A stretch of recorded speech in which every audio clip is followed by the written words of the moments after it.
तो आइए चलते हैं चैप्टर 2 में। जैसा कि आप जानते हैं चैप्टर 2 में 4 यूनिट है। टीक्यूएम है, टीओसी है, सप्लाई चेन मैनेजमेंट है और गेन शेयरिंग है।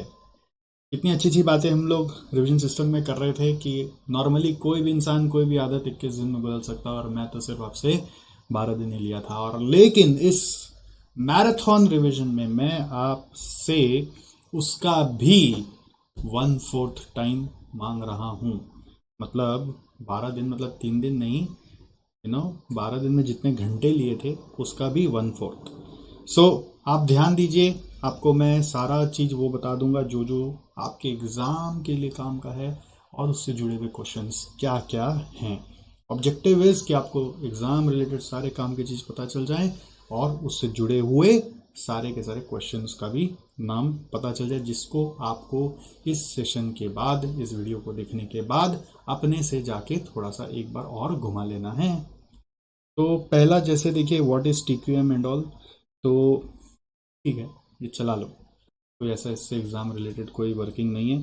टीक्यूएम बस कस्टमर के बारे में, कस्टमर के सारे नीड को फुलफिल करना है, उसके बारे में अपने सारे प्रोसेस को इस तरह से अलाइन करो कि कस्टमर का सारा नीड अकोमोडेट कर पाओ। टॉप मैनेजमेंट से ये स्टार्ट होता है, सबको इन्वॉल्व करना पड़ता है, इसलिए वर्ड टोटल का रेलिवेंसी है। क्रिटिसिजम्स है टीक्यूएम के कि डॉक्यूमेंटेशन बहुत ज़्यादा करवाता है, क्वालिटी एश्योरेंस पे ध्यान देता है रादर देन इम्प्रूवमेंट पे। मतलब क्वालिटी क्या होना चाहिए बस उस पर ध्यान देता है, और ये नहीं कि उस क्वालिटी को और बेहतर कैसे करें।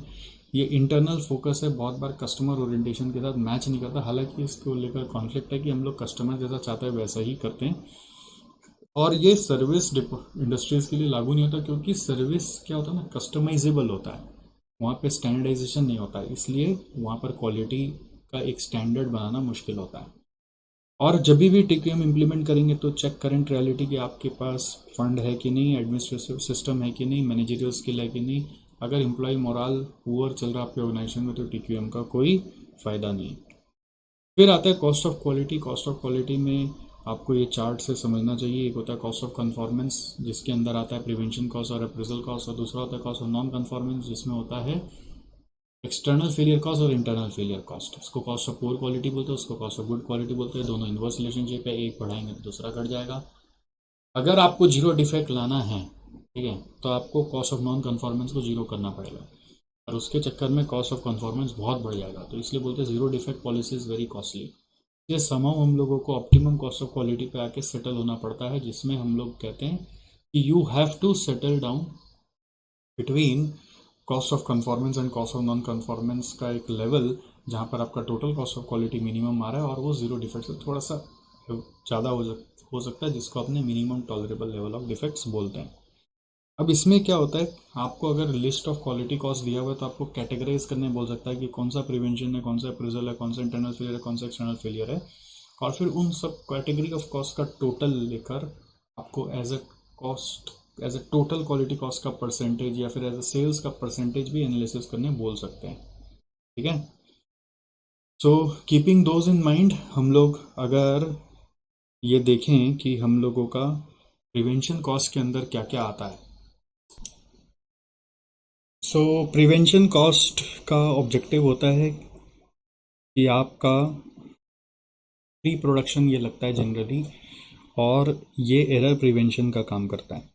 बिफोर एक्चुअल प्रोडक्शन लगता है, और अप्रेजल कॉस्ट एरर डिटेक्शन का काम करता है, जो ऑल स्टेजेस बिफोर सेल्स आपका लगते रहता है। Internal failure cost before delivery लगता है, during production but before delivery, और external failure cost after delivery होता है।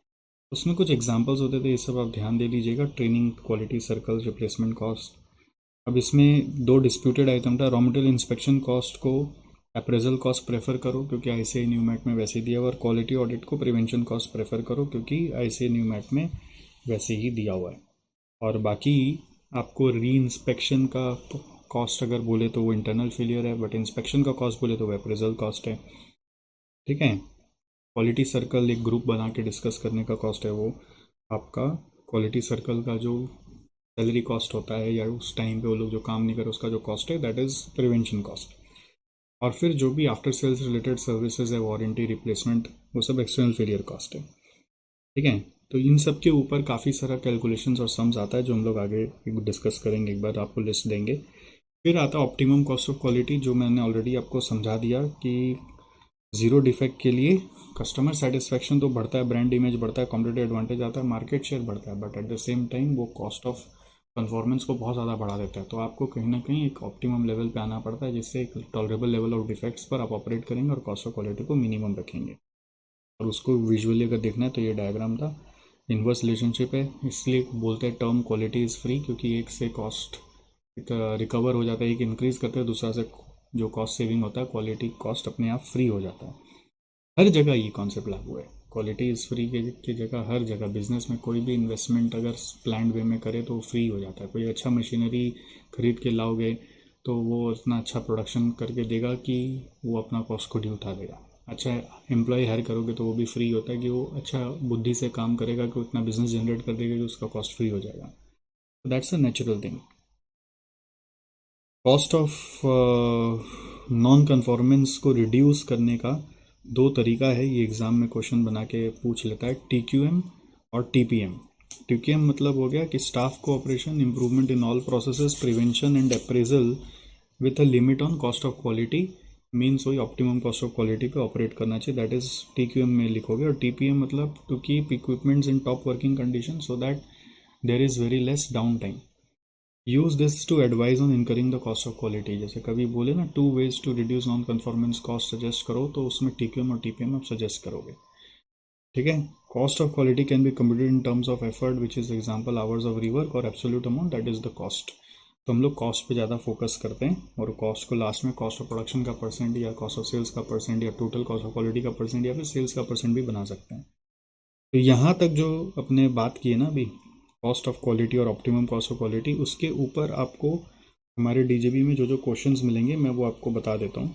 एक आपको मिलेगा क्वेश्चन नंबर 12, ये इसके ऊपर आएगा, यहाँ पे लिखो क्वेश्चन 12, जो H ऑटोमोबाइल के नाम से है। H ऑटोमोबाइल, ये RTP नवंबर 19 का क्वेश्चन है। अगर आपको बाई चांस DJB बुक आपके पास हमारा नहीं है तो आप ये H ऑटोमोबाइल में जाके RTP नवंबर 19 को रेफ़र कर सकते हैं, मतलब RTP नवंबर 19 में जाके H ऑटोमोबाइल को रेफ़र कर सकते हैं।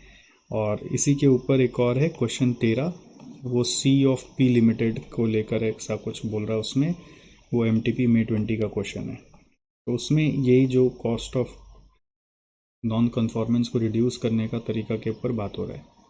और क्वेश्चन 17 और 18 आपको मिलेगा। क्वेश्चन 17-18 बेसिकली ये इसके ऊपर है, ये एनालिसिस के ऊपर। तो क्वेश्चन 17-18 मैं यहाँ पे लिख दे रहा हूँ। क्वेश्चन 17 ये DJB का क्वेश्चन है, देवर बाइक्स, इंडियन प्रोनाउंसिएशन देवर बाइक्स। और क्वेश्चन 18 DJB का NZ लिमिटेड के नाम से है, NZ limited, question 18 NZ limited के नाम से है। ठीक है। तो क्वेश्चन 17 देवर बाइक्स के हिसाब से और क्वेश्चन 18 NZ लिमिटेड के हिसाब से है। तो ये 4 क्वेश्चन आपको अभी देखना है आफ्टर दिस कॉन्सेप्ट। अगर आपको ये 4 क्वेश्चन देख के याद आ जाता है कि वाह ये तो याद है, तो आप उसको छोड़ दीजिए, माथा मत लगाइए। जैसे मैं आपको 17-18 दिखा रहा हूँ, देखो देवर बाइक्स में ये वाला क्वेश्चन था, ये केस स्टडी डाइजेस्ट का क्वेश्चन था, मैंने यहाँ लिखा नहीं रेफरेंस, केस स्टडी डाइजेस्ट का है। और 18 नंबर जो क्वेश्चन है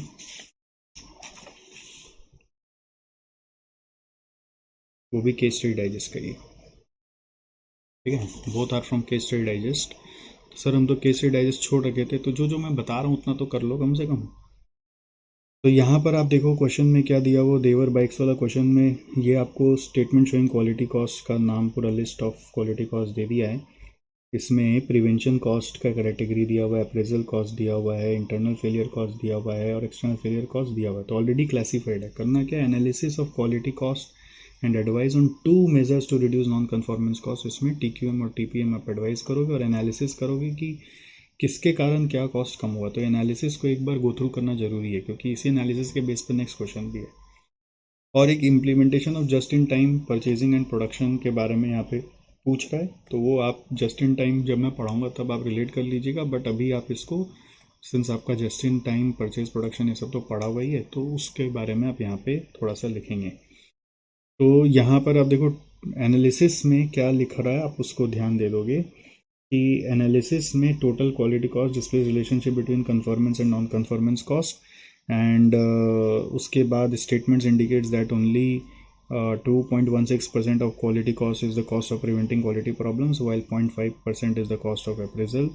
तो बस बेसिकली हर एक का परसेंट निकाल दिया। प्रिवेंशन एंड अप्रेजल कॉस्ट कितना परसेंट हुआ, in contrast 97.34 are incurred for internal external failure cost. Percent निकाल दिया, बस खाली परसेंटेज निकाल कर वो परसेंटेज को लेकर कमेंट्स कर दिया और बोल दिया है एनालिसिस। और 2 मेजर्स में वही टीपीएम और टीक्यूएम, उसके ब्रैकेट में जो मैंने लिखा था उसी को एलैबोरेट करके लिखना है। और उसके बाद implementation of just in time के बारे में बात करने लग गया है, जिसमें जेआईटी प्रोडक्शन और परचेज के लिए क्या जो बेसिक रिक्वायरमेंट होता है उसके बारे में लिखना है। तो अभी मैं उसमें नहीं जा रहा, बट आपको ये अपने से पढ़ लेना है। 18 नंबर में देखो, यहाँ पे पहले कैटेगराइज करना पड़ेगा आपको, फिर कैटेगराइज करने के बाद आप परसेंटेज फॉर्म में चेंज करेंगे, परसेंटेज फॉर्म में चेंज करेंगे और वो परसेंटेज फॉर्म को लेकर आप यहाँ पर एनालिसिस देखोगे। ये एनालिसिस का थोड़ा सा डिफरेंट है कि जैसे कि यहाँ पे ये बता रहा है कि क्वालिटी ट्रेनिंग देने से क्या फ़ायदा हुआ, benefit can be seen in the reduction of internal failure cost. फिर स्क्रैप एंड रिवर को करके क्या फ़ायदा हुआ, स्क्रैप एंड रिवर करके बोल दिया यहाँ पर कि better quality output resulted in reduce scrap and need for rework. Material inspection cost खर्चा कम क्यों हो गया, अप्रेजल कॉस्ट इनकर हुआ बोलकर आपने better understanding with vendors develop कर ली बोलकर। प्रोडक्ट इंस्पेक्शन कॉस्ट इंक्रीज कर दिया आपने, तो ये अप्रेजल कॉस्ट आपका इनकर हुआ, बट इससे फ़ायदा क्या हुआ, helps in detecting defects while the product is being made and defect can be corrected rectified, इससे इंटरनल फेलियर कॉस्ट कम हुआ होगा। इसी तरह से pre shipment product inspection ensure करने से एक्सटर्नल क्वालिटी फेलियर कॉस्ट भी कम हो गया है, प्रोडक्ट वारंटी एक्सपेंस भी रिड्यूस हो गया है। तो ये एनालिसिस आपको लिखना है। यहाँ पे परसेंटेज निकाला नहीं है, बट मैं होता तो परसेंट ज़रूर निकालता। खैर, जो इंस्टीट्यूट का दिया हुआ उसमें परसेंट नहीं निकाला हुआ है, उसमें बस वेरिएंस निकाला हुआ है। लोगों ने वेरिएंस निकाल दिया कि क्या डिफरेंस आ रहा है, ठीक है। और उसके बेस पे मेन है कि एनालिसिस कैसे लिख रहे हैं। खाली ये वेरिएंस निकालना तो बहुत आसान काम है, कैटेगराइज करना भी बहुत आसान काम है। मेन है कि एनालिसिस कैसे लिखना है, इसके ऊपर थोड़ा सा नज़र डाल दीजिएगा आप, एक बार उसको देख लीजिएगा कि जो मैंने अंडरलाइन किया उसके हिसाब से वो पॉइंट्स आपके दिमाग में बैठा हुआ है कि नहीं। अगर आपने पढ़ा हुआ है पहले से तो वो देखा हुआ है कि नहीं, ठीक है। सो ये 17-18 हो गया। फिर 12 और 13 में आओ। क्वेश्चन 12 और 13 देखो आप। क्वेश्चन नंबर 12 और 13, 12 एंड 13। तो 12 नंबर में तो बहुत आसान सा क्वेश्चन है कि बस statement showing total quality cost advice 2 measures, वही टीपीएम और टीक्यूएम, उसके बारे में थोड़ा सा लिखना है। और टोटल क्वालिटी कॉस्ट कैटेगराइज करके आपको लिख देना है। प्रिवेंशन अप्रेजल बहुत इजी क्वेश्चन है, वेरी इजी। मतलब ये क्वेश्चन अगर नहीं भी देखे तो भी चलता है मेरे हिसाब से, बट एक बार नज़र निकाल लेने में क्या जाता है। कोई भी इजी क्वेश्चन भी करना पड़ता है लास्ट मोमेंट पे। क्या होता है, वो इजी क्वेश्चन अगर हम नहीं करते हैं ना, एग्जाम में आ जाता तो फिर माइंड लैप्स हो जाता है पूरा। और इसमें भी उसी तरीके का क्वेश्चन है। क्वेश्चन नंबर 13 में भी आपको prepare a cost of quality statement बोल रहा है, और फिर यहाँ पे परसेंटेज शो करने बोल रहा है incurred in each cost category. फिर cost benefit analysis of new quality programme, ये सब कैलकुलेटर में करने वाला क्वेश्चन है। How the major trade off among the 4 quality of cost, ये आपको एनालिसिस लिखना है इसमें। आप मेन इस पर ध्यान दे लीजिएगा, क्योंकि पार्ट ए भी तो फिर भी कैलकुलेटर में हो जाएगा।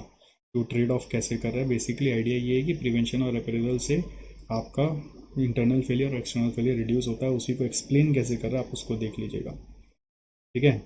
और इसमें ये भी बता दिया, रीजनेबल थ्रेशहोल्ड के बारे में भी बोल दिया, और TQM focus on continuous improvement के बारे में भी बोला है।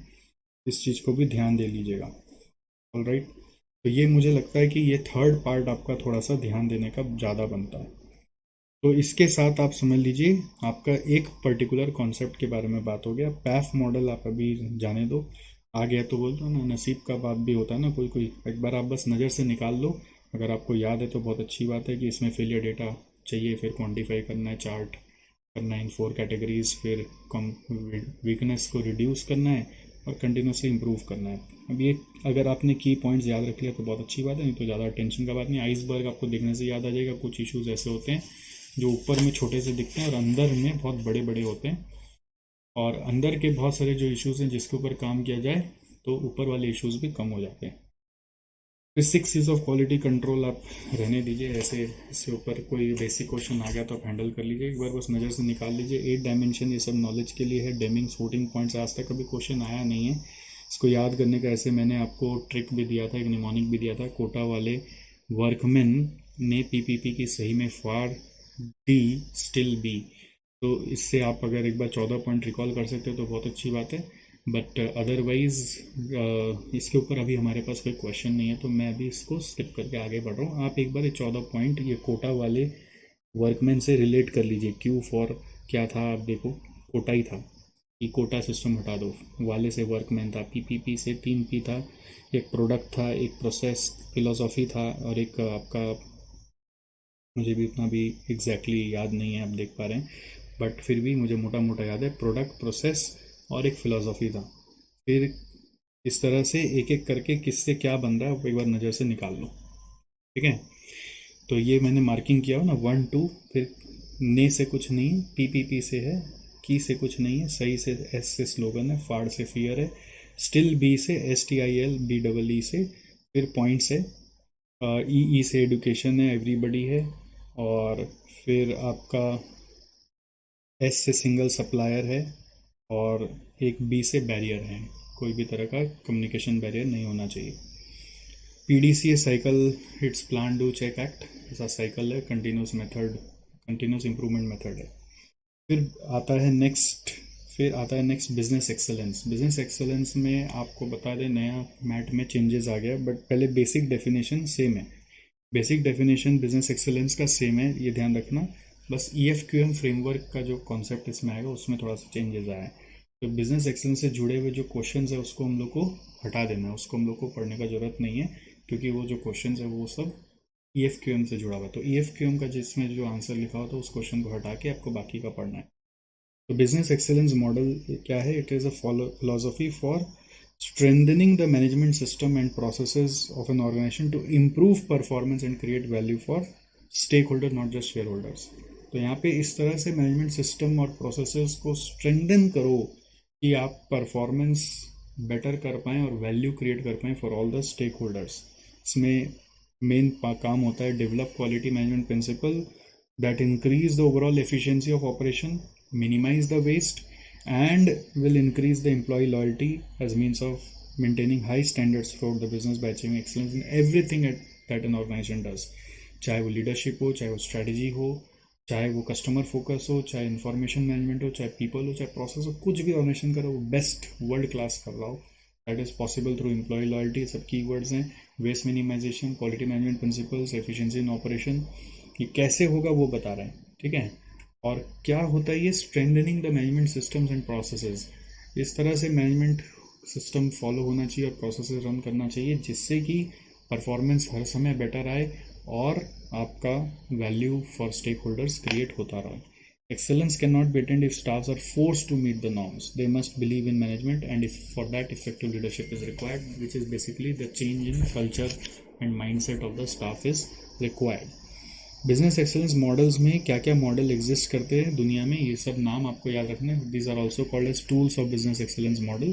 तो एक है European foundation of quality management, दूसरा है सिंगापुर बिजनेस एक्सेलेंस फ्रेमवर्क, तीसरा है जापान क्वालिटी अवार्ड मॉडल, चौथा है ऑस्ट्रेलियन बिजनेस एक्सेलेंस फ्रेमवर्क। ऐसे और भी हैं, बट आपको ये 5, 1 2 3 4 5 और एक है बाल्ड्रिज क्राइटेरिया फॉर परफॉर्मेंस एक्सेलेंस, जो USA का है, ये USA का है, ये यूरोप का आपको समझ में आ रहा होगा, UK का, ठीक है। एक UK का, एक USA का, एक सिंगापुर का, एक जापान का, एक ऑस्ट्रेलिया का है। तो ऐसे 5 कंट्री का नाम आप याद रख सकते हो। बेसिकली यूरोप का कॉन्टिनेंट है, ऐसे आपको याद रखना है। अब इसमें क्या EFQM का जो कंटेंट है वो थोड़ा सा चेंज हो गया, अभी उसके ऊपर बात करेंगे। नेक्स्ट है EFQM framework, which is also called as European foundation for quality management excellence model, ठीक है। So here the thing is the institute has changed the description, जो आपने पहले पढ़ा हुआ आप उसको भूल जाइए, ये नया वाला आपको पढ़ना पड़ेगा। तो इसमें EFQM के बारे में बता रहा है कि वो 50,000 से ज़्यादा ऑर्गेनाइजेशन को हेल्प किया हुआ है, ये कॉम्पिटिटिवनेस ऑर्गेनाइजेशन का इम्प्रूव करता है। कॉम्पिटिटिवनेस अचीव कैसे होता है किसी भी ऑर्गेनाइजेशन का, कि आप अगर कस्टमर नीड्स को इम्पोर्टेंस देते हैं और stakeholder centric viewpoint लेके ऑर्गेनाइजेशन में चलते हैं, मतलब सिर्फ कस्टमर ही नहीं और भी जितने भी रिलेटेड स्टेक होल्डर है सबका अपने ऑर्गेनाइजेशन के प्रति जो परसेप्शन है उसको बेटर करते हैं। तो EFQM मॉडल का स्ट्रक्चर आपको समझना है। स्ट्रक्चर में जैसे 3 इसमें मॉड्यूल्स हैं, मॉड्यूल बोलते हैं, डायग्राम को देखो। एक है डायरेक्शन, दूसरा है एग्जीक्यूशन, तीसरा है रिजल्ट। डायरेक्शन मतलब ये आइडिया है ओवरऑल, हमारा विजन पर्पस सब यहाँ पे आ जाता है।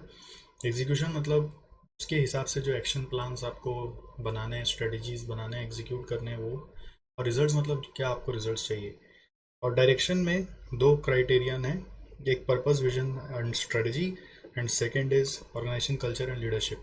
अगर आप ये दो चीज़ ले आते हो तो फिर एग्जीक्यूशन करने के लिए आप स्टेक स्ट्रेटजीज बनाओगे, उसके लिए स्टेक होल्डर्स का नीड को आइडेंटिफाई करोगे, इसलिए इंगेजिंग शेयर होल्डर्स मीन्स उनका नीड को आइडेंटिफाई करोगे, उनकी ज़रूरतों को समझोगे, उसके हिसाब से स्ट्रेटजी बनाओगे।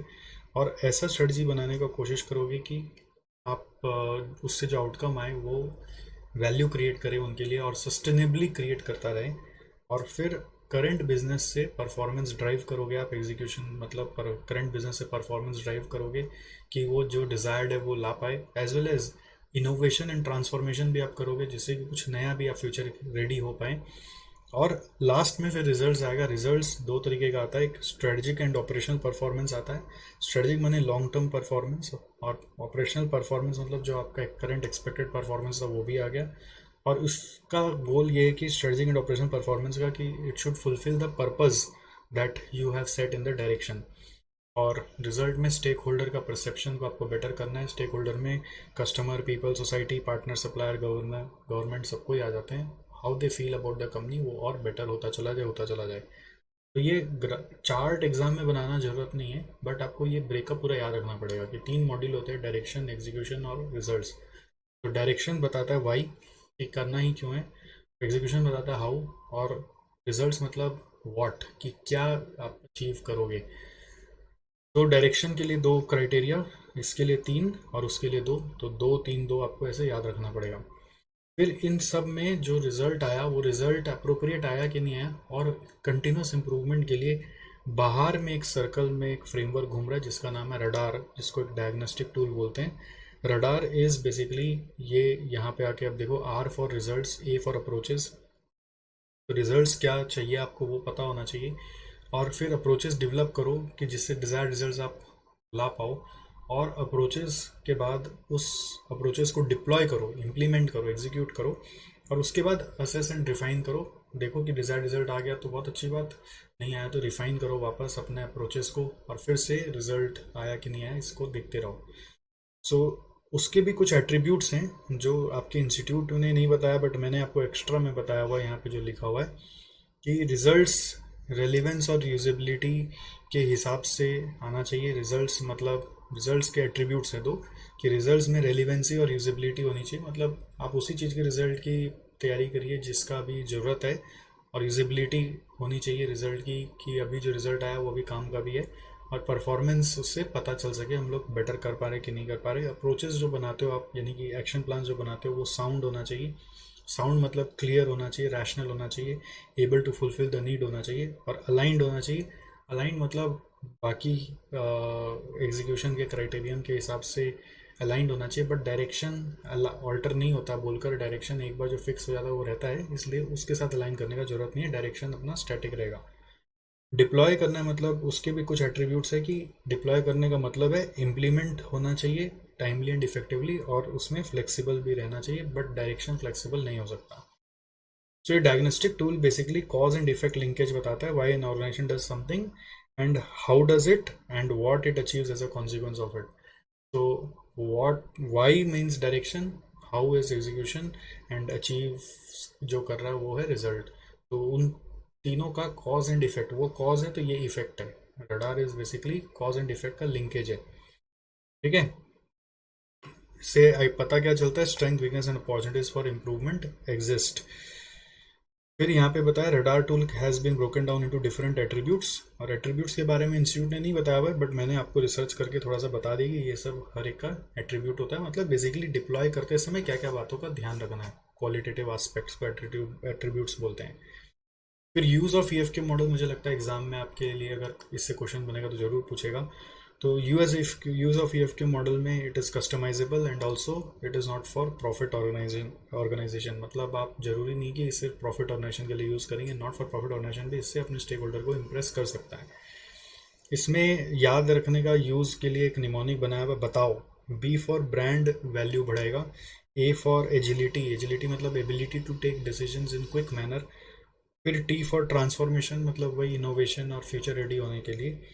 फिर O for overview, overview is for about holistic view of its current operations. Overview मतलब पूरा करंट में आप जो कर हो उसका पूरा ओवरव्यू आपको मिल जाता है। और यूनिफॉर्मिटी, क्योंकि यहाँ पे जो भी क्राइटेरियाज आपको बताए गए हैं वो सारे के सारे वर्ल्ड में सबको अप्लाई कर रहे हैं, तो इसलिए आपका जो बिजनेस मैनेज करने का जो तरीका है वो यूनिफॉर्म है, तो इसलिए इसमें बहुत अच्छा रिजल्ट जल्दी से लाया जा सकता है। तो ये EFQM का नया चीज़ है, इसको एक बार और मुंह में दोहरा लो कि 3 है, डायरेक्शन, एग्जीक्यूशन और रिजल्ट। फिर डायरेक्शन के 2 हैं, एग्जीक्यूशन में 3 है और रिजल्ट में 2 हैं। ऐसे ये पॉइंट्स याद कर लो और रडार का फुल फॉर्म याद कर लो। और फिर यूजर्स में बताओ, है ना, बताओ का फुल फॉर्म याद कर लो, ब्रांड, ट्रांसफॉर्मेशन, ओवरव्यू और फिर एजिलिटी और यू से यूनिफॉर्मिटी। हो गया काम, दैट्स इट। इसके ऊपर कोई क्वेश्चन अभी तक नहीं है। हालांकि जो भी बिजनेस एक्सेलेंस मॉडल से पुराने क्वेश्चंस थे वो क्वेश्चंस को आपको हटा देना है, वो क्वेश्चन को आपको नहीं कंसिडर करना। हाँ, उसमें अगर EFQM था तो उसको हटा देना है। ऐसा मत सोचना कि वो पूरा क्वेश्चन ही हटा देंगे। बिजनेस एक्सेलेंस के बारे में लिखना है खाली और लिस्ट ऑफ टूल्स के बारे में लिखना है, तो वो तो अपने पढ़ ही सकते हैं। Alright, so let's come back. ये EFQM हमारा जो पुराना था ये सब आप भूल जाइए। और ये बाल्ड्रिज क्राइटेरिया था एक, ये अभी तक एग्जाम में आया नहीं है, बस इसका नाम हम लोग जरूर 1-2 बार आंसर में लिखे हैं, in the name of list of tools of business excellence framework. तो इसमें 7 पॉइंट है, इसको याद रखने के लिए SCMP में LBW नहीं होगा, इस तरह से एक तो बनाया हुआ था निमोनिक।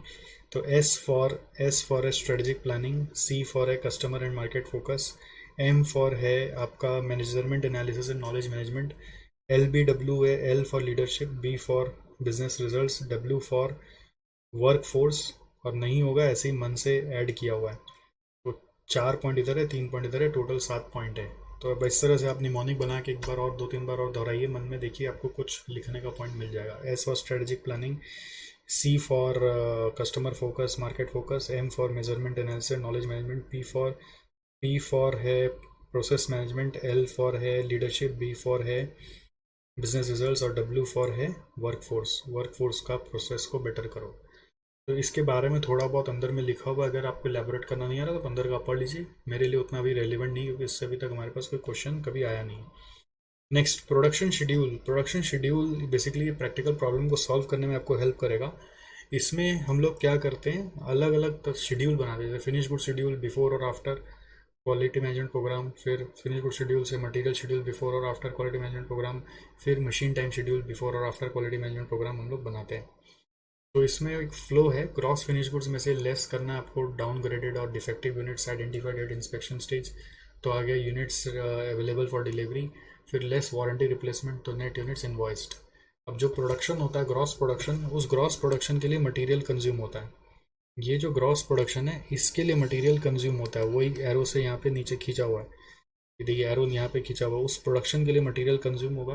उस मटेरियल कंज्यूम का फिर बैक कैलकुलेशन से मटेरियल परचेज निकलेगा। मटेरियल परचेज में से परचेजिंग के समय जो लॉस होता है ट्रांजिट लॉस वो, और फिर स्टोरेज के समय एक स्टोरेज लॉस हो जाता है वो, और प्रोसेसिंग के समय प्रोसेसिंग लॉस हो जाता है, तो वो 3 तरह का लॉस माइनस करके मटेरियल कंज्यूम आता है परचेज में से। तो कंज्यूम मालूम है तो परचेज निकाला जा सकता है। और मशीन टाइम भी जो आपको यहाँ पे प्रोडक्टिव मशीन टाइम बताया हुआ है वो ग्रॉस प्रोडक्शन के लिए लगता है। तो मशीन टाइम भी प्रोडक्टिव टाइम के लिए कुछ डाउन टाइम हो सकता है, आइडल टाइम हो सकता है, तो ग्रॉस मशीन आवर्स उस तरह से निकल के आएगा।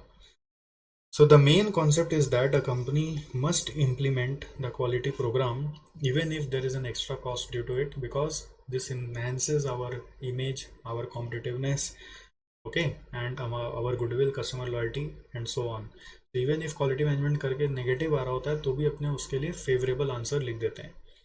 तो इसके साथ एक तरह से जितना आपको थ्योरेटिकली पढ़ना था वो तो कर लिया। अब इससे जुड़ा हुआ कुछ क्वेश्चंस हैं। तो क्वेश्चन नंबर 1 जैसे डीजेबी का एक है हमारा, question number 1 of DJB is about a company produces करके है, वो ये पूरा प्रॉपर ये शेड्यूल के ऊपर है। तो अगर आपने वो क्वेश्चन किया हुआ है तो आपको ध्यान आ जाएगा ऑन शेड्यूल, शेड्यूल जो है ना 3 शेड्यूल उसके ऊपर है।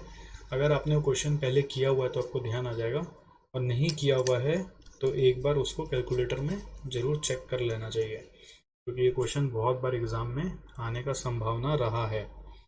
So let me show you once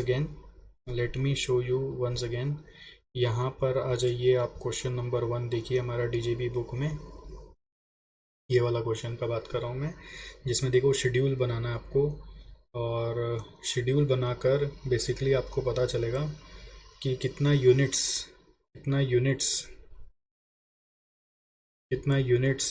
आपको मतलब यहाँ पे प्रेजेंटेशन वैसा नहीं है जैसा हम लोग वहाँ पे फॉर्मेट बनाए हैं, बट कस्टमर डिमांड 28,000 है, तो उसके लिए कितना यूनिट्स डिस्पैच होगा, ठीक है। उस यूनिट्स डिस्पैच के हिसाब से फिर आप मटेरियल टू बी परचेज भी पता करते हैं, यही यहाँ पर यूनिक चीज़ है।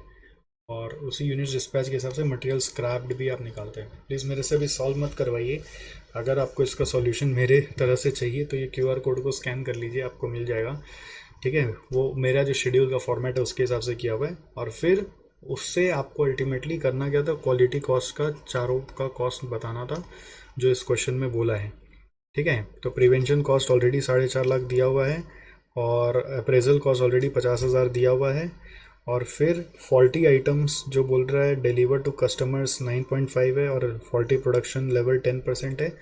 तो ये बिफोर और आफ्टर के हिसाब से, यहाँ पे एक बिफोर आफ्टर है ना, मिसिंग हो गया, बिफोर और आफ्टर के हिसाब से आपको यहाँ पर ये 10% और 9.5% का लेना है, जबकि पहले 12.5 और 20% था, और एक मटेरियल स्क्रैप का भी कॉस्ट था, वो भी आपको लेना है। तो this is what you have to do. यहाँ पे इसी का वर्किंग यहाँ पे किया हुआ है, वो आपको अगर ध्यान आ गया होगा तो बहुत अच्छी बात है, नहीं आया तो एक बार कैलकुलेटर में करके देख लीजिए। तो this is your question number 1। Question number 1 DGB का मैंने लिख दिया, ICI मैट से है ये, company producers and sales a single product, ठीक है। तो दिस इज शेड्यूल के ऊपर बेस्ड है, schedule, and then you have to show cost of quality before and after. तो शेड्यूल में सब कुछ बिफोर आफ्टर ही चल रहा होता है, उसी के हिसाब से। देन क्वेश्चन नंबर 3 आपको डीजेबी का करना है, जो लिव वेल लिमिटेड के ऊपर है। और इस क्वेश्चन में खासियत क्या है, आपको एक मैक्सिमम रिजेक्शन रेट निकालने बोला जाता है, मैक्सिमम रिजेक्शन रेट। तो उसको थोड़ा ध्यान दे लीजिएगा, मैक्सिमम रिजेक्शन रेट कैसे निकाला जा रहा है। बेसिकली उसमें आइडिया ये है कि आपका कॉस्ट ऑफ क्वालिटी, ये लोग बोल रहा है कि 15,000 रुपया लगेगा, मतलब नया कुछ हम लोग करने जा रहे हैं ना क्वालिटी को लेकर, तो हमारा 15,000 रुपया लगेगा। क्वेश्चन नंबर 3 देखो, यहाँ पर 15,000 रुपया लगेगा मेरा नया कुछ करने का, और उसके कारण मेरा यूनिट्स का जो रिजेक्शन है वो कम हो जाता है, और एक एक रिजेक्शन कम होने से 200 रुपया बचता है। करेंट रिजेक्शन रेट 5% है। तो बात ये है कि मैक्सिमम रिजेक्शन रेट कितना होना चाहिए, अगर 15,000 रुपये को जस्टिफाई करना है तो 15,000 डिवाइड बाई 200 करने से आ रहा है 75 यूनिट्स। 15,000 बाई 200 करने से आ रहा है 75 यूनिट्स। हमारा रिजेक्शन अगर कम हुआ तब तो ये 15,000 जस्टिफाइड है, क्योंकि 200 रुपये करके एक यूनिट का बचेगा और 15,000 हमारा लगना है। तो 75 यूनिट्स अगर मेरा रिजेक्शन कम हुआ तब तो ये जस्टिफाइड है। 75 यूनिट्स रिजेक्शन कम हुआ तब तो जस्टिफाइड है। तो 75 यूनिट्स आउट ऑफ 5,000 यूनिट्स अगर कर रहे हैं ना, तो 1.5% आ रहा है, तो 1.5% रिजेक्शन कम होना ही चाहिए। तो मैक्सिमम रिजेक्शन रेट उस लॉजिक से यहाँ पे आ जा रहा है 5% माइनस 1.5% करके 3.5%। बहुत बार ये बच्चों को आता नहीं करना, इसीलिए मैंने आपको बता दिया, ठीक है। तो ये 3.5% रिजेक्शन का यहाँ पे बात हो रहा है। देखो यहाँ पे 3.5%, और फर्स्ट पार्ट बहुत आसान सा है, वो आप ओरली कर सकते हैं। बट क्या है ना, ये सब छोटा छोटा क्वेश्चन को भी ओमिट नहीं करना चाहिए। लास्ट डे का रिवीजन में बहुत बार बच्चे एकदम छोटा छोटा क्वेश्चन को एकदम ही नज़रअंदाज कर देते हैं, बट मेरा राय है ये कहता है कि आपको उसको भी करना चाहिए, भले ही ऊपरी लेवल से एकदम कर लिया। तो क्वेश्चन 14 है नेक्स्ट डीजेबी का, जो इसी से जुड़ा हुआ है, एक बार उसमें भी चलो आप। क्वेश्चन 14 डीजेबी का, उसमें भी चलो आप। को ये क्वेश्चन नंबर 3 था, फिर क्वेश्चन नंबर 14 में आ जाओ। Please come to question number 14, जो नवंबर 20 में आया था। इसमें भी वही उसी तरह का ही सिमिलर क्वेश्चन है ये, और एग्ज़ाम में रिपीट भी हुआ है। इसका मतलब ये नहीं कि आपके एग्ज़ाम में नहीं आएगा, ठीक है। वही minimum reduction in number of rejection, और फर्स्ट पार्ट एकदम सेम लिव वेल के जैसा ही है। तो this is same as question number 3, इसलिए मैंने बस बता दिया। कोई एक आप कर लो तो भी चलेगा, कोई दोनों करने का ज़रूरत नहीं है, ठीक है, कोई एक कर लो तो हो जाएगा आपको। This is same. Next question आपको जो करना चाहिए वो है क्वेश्चन 4 डीजेबी का। क्वेश्चन 4 ये वाला नवंबर 20 का क्वेश्चन था, ठीक है। क्वेश्चन नंबर 14 नवंबर 20 का क्वेश्चन था। फिर क्वेश्चन 4 डीजेबी का आपको नेक्स्ट करना चाहिए, जो थोड़ा थियोरेटिकल है, कि CIMZ नाम का एक बैंक है, वो TQM लगाकर अपने यहाँ पे कॉम्पिटिटिव एडवांटेज लाना चाहता है, तो कैसे पॉसिबल है उसके ऊपर क्वेश्चन है। तो TQM as a source of competitive advantage कैसे होगा, ये थ्योरी के लिए कुछ पॉइंट्स एक बार मैं आपको बता देता हूँ। TQM as a source of competitive advantage मतलब कॉम्पिटिटर से हम बेटर कर रहे हैं, उसके लिए TQM हम कैसे यूज़ कर सकते हैं। तो इसमें बेसिक पहले अबाउट TQM आपको थोड़ा सा बताना पड़ेगा कि TQM क्या बारे में बात करता है। ये फोकस करता है कि कस्टमर सेटिस्फैक्शन आया कि नहीं at every stage of your process, customer satisfaction at every stage, ये अबाउट TQM आपको पहले बताना पड़ेगा। फिर ये क्या करता है, अपना कस्टमर नीड को इनकॉर्पोरेट कर देता है अपने हर, incorporates customer need in its all the strategies, need in the business plan and strategies, need in the business plan and strategies. फिर इसमें ये भी बात है कि TQM आपका सोर्स ऑफ कंटिन्यूस इम्प्रूवमेंट है। TQM is the source of continuous improvement to achieve zero defects. ऐसा नहीं कि ओवरनाइट हो जाएगा, it is a continuous improvement to achieve zero defects. और इसमें जो भी आप खर्चा करते हो, it should be treated as an investment, it's an investment. और वो इन्वेस्टमेंट क्या क्या जगह हो सकता है, जैसे मेनली काम होता है फाइन ट्यूनिंग में, fine tuning of your product mix process, fine tuning of product mix process, ये सब मैं शॉर्ट में लिख दे रहा हूँ, आपको भी मेरे साथ साथ लिख लेना चाहिए। तो उसके बाद एम्प्लॉय डेवलपमेंट प्रोग्राम्स आपका हो, जिसे इन्वेस्टमेंट आप करेंगे तो जिसके ऊपर आपको फ्यूचर में अच्छा रिटर्न मिलेगा। और इन case of banking company like CMZ, ये बैंकिंग कंपनी के एंगल से बताना है कि क्वालिटी मैनेजमेंट का मतलब है वहाँ पर पहला पॉइंट कि आपके employ should be well trained is very important, otherwise proper knowledge वो नहीं दे पाएंगे। और सेकेंड है there should be lesser waiting time, because banking में क्यू वगैरह लग जाने से लोगों का फ्रस्ट्रेशन बढ़ जाता है। Less waiting time for customers, अगर आप ये दो चीज़ अचीव करते हो, और भी ऐसे कस्टमर एंगल से और भी कोई भी सारे नीड हैं उसको अचीव कर सकते हो, तो आपने TQM अपने ऑर्गेनाइजेशन में इम्प्लीमेंट किया है। तो ये CIMZ बैंक का एक थ्योरी क्वेश्चन था, जिसके बारे में जो थ्योरी है वो हम लोग के मैट में नहीं था, मतलब हमारे अभी डिस्कशन में नहीं आया था, तो इसलिए मैंने आपको इसका शॉर्ट पॉइंट्स बता दिया। अब आप उसको देखोगे तो आपको काम हो जाएगा। नेक्स्ट है क्वेश्चन 5 है DJB में कूल एयर का। ये भी बहुत इंपॉर्टेंट क्वेश्चन है, इसका वर्किंग एक बार कैलकुलेटर में चेक करना आप, चेक वर्किंग्स इन कैलकुलेटर, ये बहुत ज़रूरी है क्योंकि इसमें जो एक दो एडजस्टमेंट है ना वो याद नहीं रहता आपको। चेक वर्किंग्स इन कैलसी मतलब क्वेश्चन पढ़ के आप कैलसी में उसको अटेम्प्ट करके देखना। क्वेश्चन नंबर 9 है फिर DJB का, ये आपका मई 18 का क्वेश्चन है। मई 18 का क्वेश्चन है जो JK लिमिटेड बोलकर है, JK लिमिटेड बोलकर है। तो इसमें एक क्वेश्चन में क्या चीज़ बोल रहा है आप देखो, आओ मेरे साथ क्वेश्चन नंबर 9 देखो। अच्छा मैं आपको दिखा देता हूँ क्वेश्चन नंबर 5। क्वेश्चन नंबर 5 है कूल एयर का, ठीक है। क्वेश्चन नंबर 5 है कूल एयर प्राइवेट लिमिटेड। इसी का वर्किंग एक बार कैलकुलेटर में करके ज़रूर देखना, मैं भी नहीं घुसूंगा क्वेश्चन पढ़ने में, ठीक है। इसमें लास्ट में कंक्लूड करना पड़ता है कि inspection at the end of process की इंस्पेक्शन ऑफ रॉ मटेरियल ज़्यादा बेटर कौन सा है, तो हमेशा रॉ मटेरियल इंस्पेक्शन ज़्यादा बेटर है क्योंकि वो डिफेक्ट आने के लिए रोक देता है, ठीक है, वो लॉन्ग टर्म व्यू पॉइंट के हिसाब से ज़्यादा सही है। फिर ये 6 नंबर में अभी नहीं छू रहा क्योंकि ये BPR से जुड़ा हुआ है, तो अभी सिंस हम लोग BPR को जस्ट इन टाइम चैप्टर में पढ़ते हैं तो इसलिए 6 नहीं छू रहा। 7 भी BPR से जुड़ा हुआ है तो उसको भी नहीं छू रहा। 8 नंबर 6 सिग्मा से जुड़ा हुआ वो भी 3rd चैप्टर में शिफ्ट हो चुका है हम लोगों का सीवियर बुक में, इसलिए उसको नहीं छू रहा। फिर आपका ये JK सिस्टम वाला एक JK लिमिटेड वाला क्वेश्चन है मई 18 का।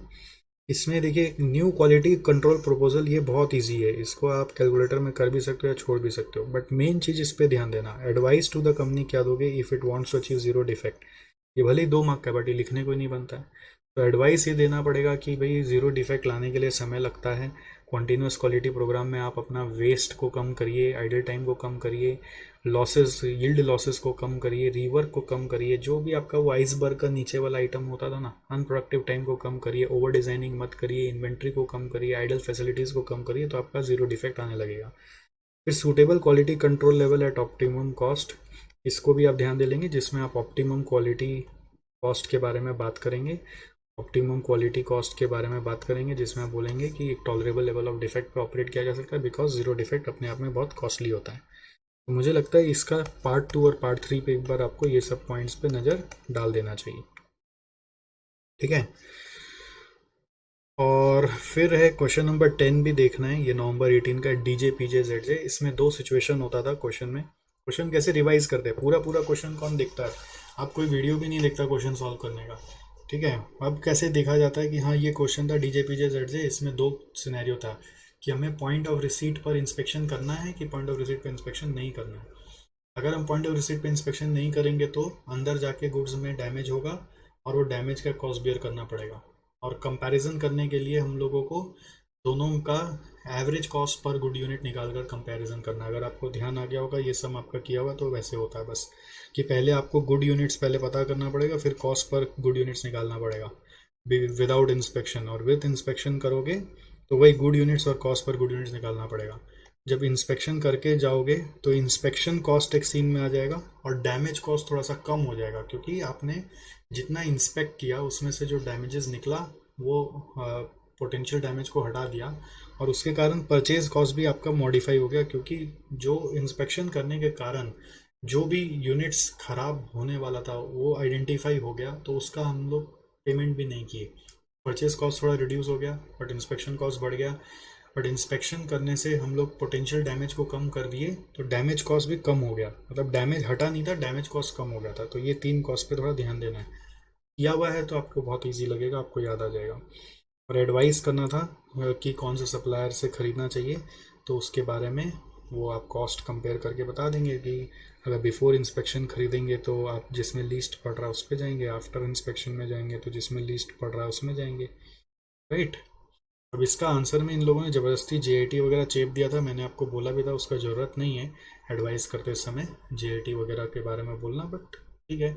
अब आप इंस्टीट्यूट ने लिखा है तो मैंने तो बोला था कि आप बोल दीजिएगा अगर सेम क्वेश्चन आ जाए तो वी कांट रिस्क एनीथिंग, ठीक है। इसके बाद आता है देखो क्वेश्चन 11, ये बिजनेस एक्सेलेंस का क्वेश्चन था, इसको इंस्टीट्यूट ने भी मैट से हटा दिया है क्योंकि बिजनेस एक्सेलेंस चेंज हो गया बोलकर, बट मुझे लगता है पार्ट 1 तो पढ़ा ही जा सकता है, पार्ट 2 पढ़ा ही जा सकता है, पार्ट 3 और 4 आप हटा दो क्योंकि ये EFQM का फ्रेमवर्क बदल गया है, उसके हिसाब से जो आंसर लिखा वो काम का नहीं है। और इसके बाद एक और आपका क्वेश्चन नंबर 16 है, 16 ये जुलाई 21 में आया था, ये भी बिजनेस एक्सेलेंस से जुड़ा हुआ था। इसमें मैं रेकमेंड करूँगा कि आप पार्ट ए बी पढ़ लो और सी भी पढ़ लो, ABC पढ़ लो, CB पढ़ लो, DB पढ़ लो, टूल्स तक पढ़ लो, E और F छोड़ दो क्योंकि वो EFQM मॉडल चेंज हो गया, तो एग्ज़ाम में आएगा EFQM मॉडल लिखने तो वो नया वाला EFQM मॉडल आपको लिखना है, पुराना वाला कंसेप्ट हट गया है, ठीक है। तो यहाँ पे अगर आप वीडियो स्कैन करोगे तो ऑफ कोर्स आपको ये E और F पुराना वाला के हिसाब से मिलेगा जो काम का नहीं है। तो ये इसके साथ TQM भी ख़त्म हो गया। मैं क्विकली एक बार बस आपको लिस्ट में वापस यहाँ पे लिख के दे देता हूँ। क्वेश्चन 5 है, क्वेश्चन 9 है, फिर क्वेश्चन 10 है नवंबर 18 का जो DJ PJ ZJ वाला था, तो वो क्वेश्चन आपको ध्यान रहना चाहिए। अगर पढ़ा हुआ था ना तो ये सब नाम देखते ही याद आ जाता है। क्वेश्चन 11 वो आपका बिजनेस एक्सेलेंस से जुड़ा हुआ था, है ना, वो कॉलेज प्रोफेसर को लेकर एक था, कॉलेज प्रोफेसर को लेकर कि कोई था जो वहाँ सुनने गया, तो उसमें रिमूव कर देना है लास्ट का 2 पार्ट्स, लास्ट 2 पार्ट्स उसको नहीं पढ़ना है। और सेम क्वेश्चन नंबर 16 में जो आपका जुलाई 21 का क्वेश्चन था, जुलाई 21 का क्वेश्चन था एक, और उसमें आपको पार्ट E और F रिमूव कर देना है, remove part E and F, बाकी आप पढ़ ही सकते हैं, उसमें कोई दिक्कत नहीं है। तो पढ़ा हुआ है, एक बार बस नज़र से निकाल लो आप अपने से, ठीक है। Remove part E and F,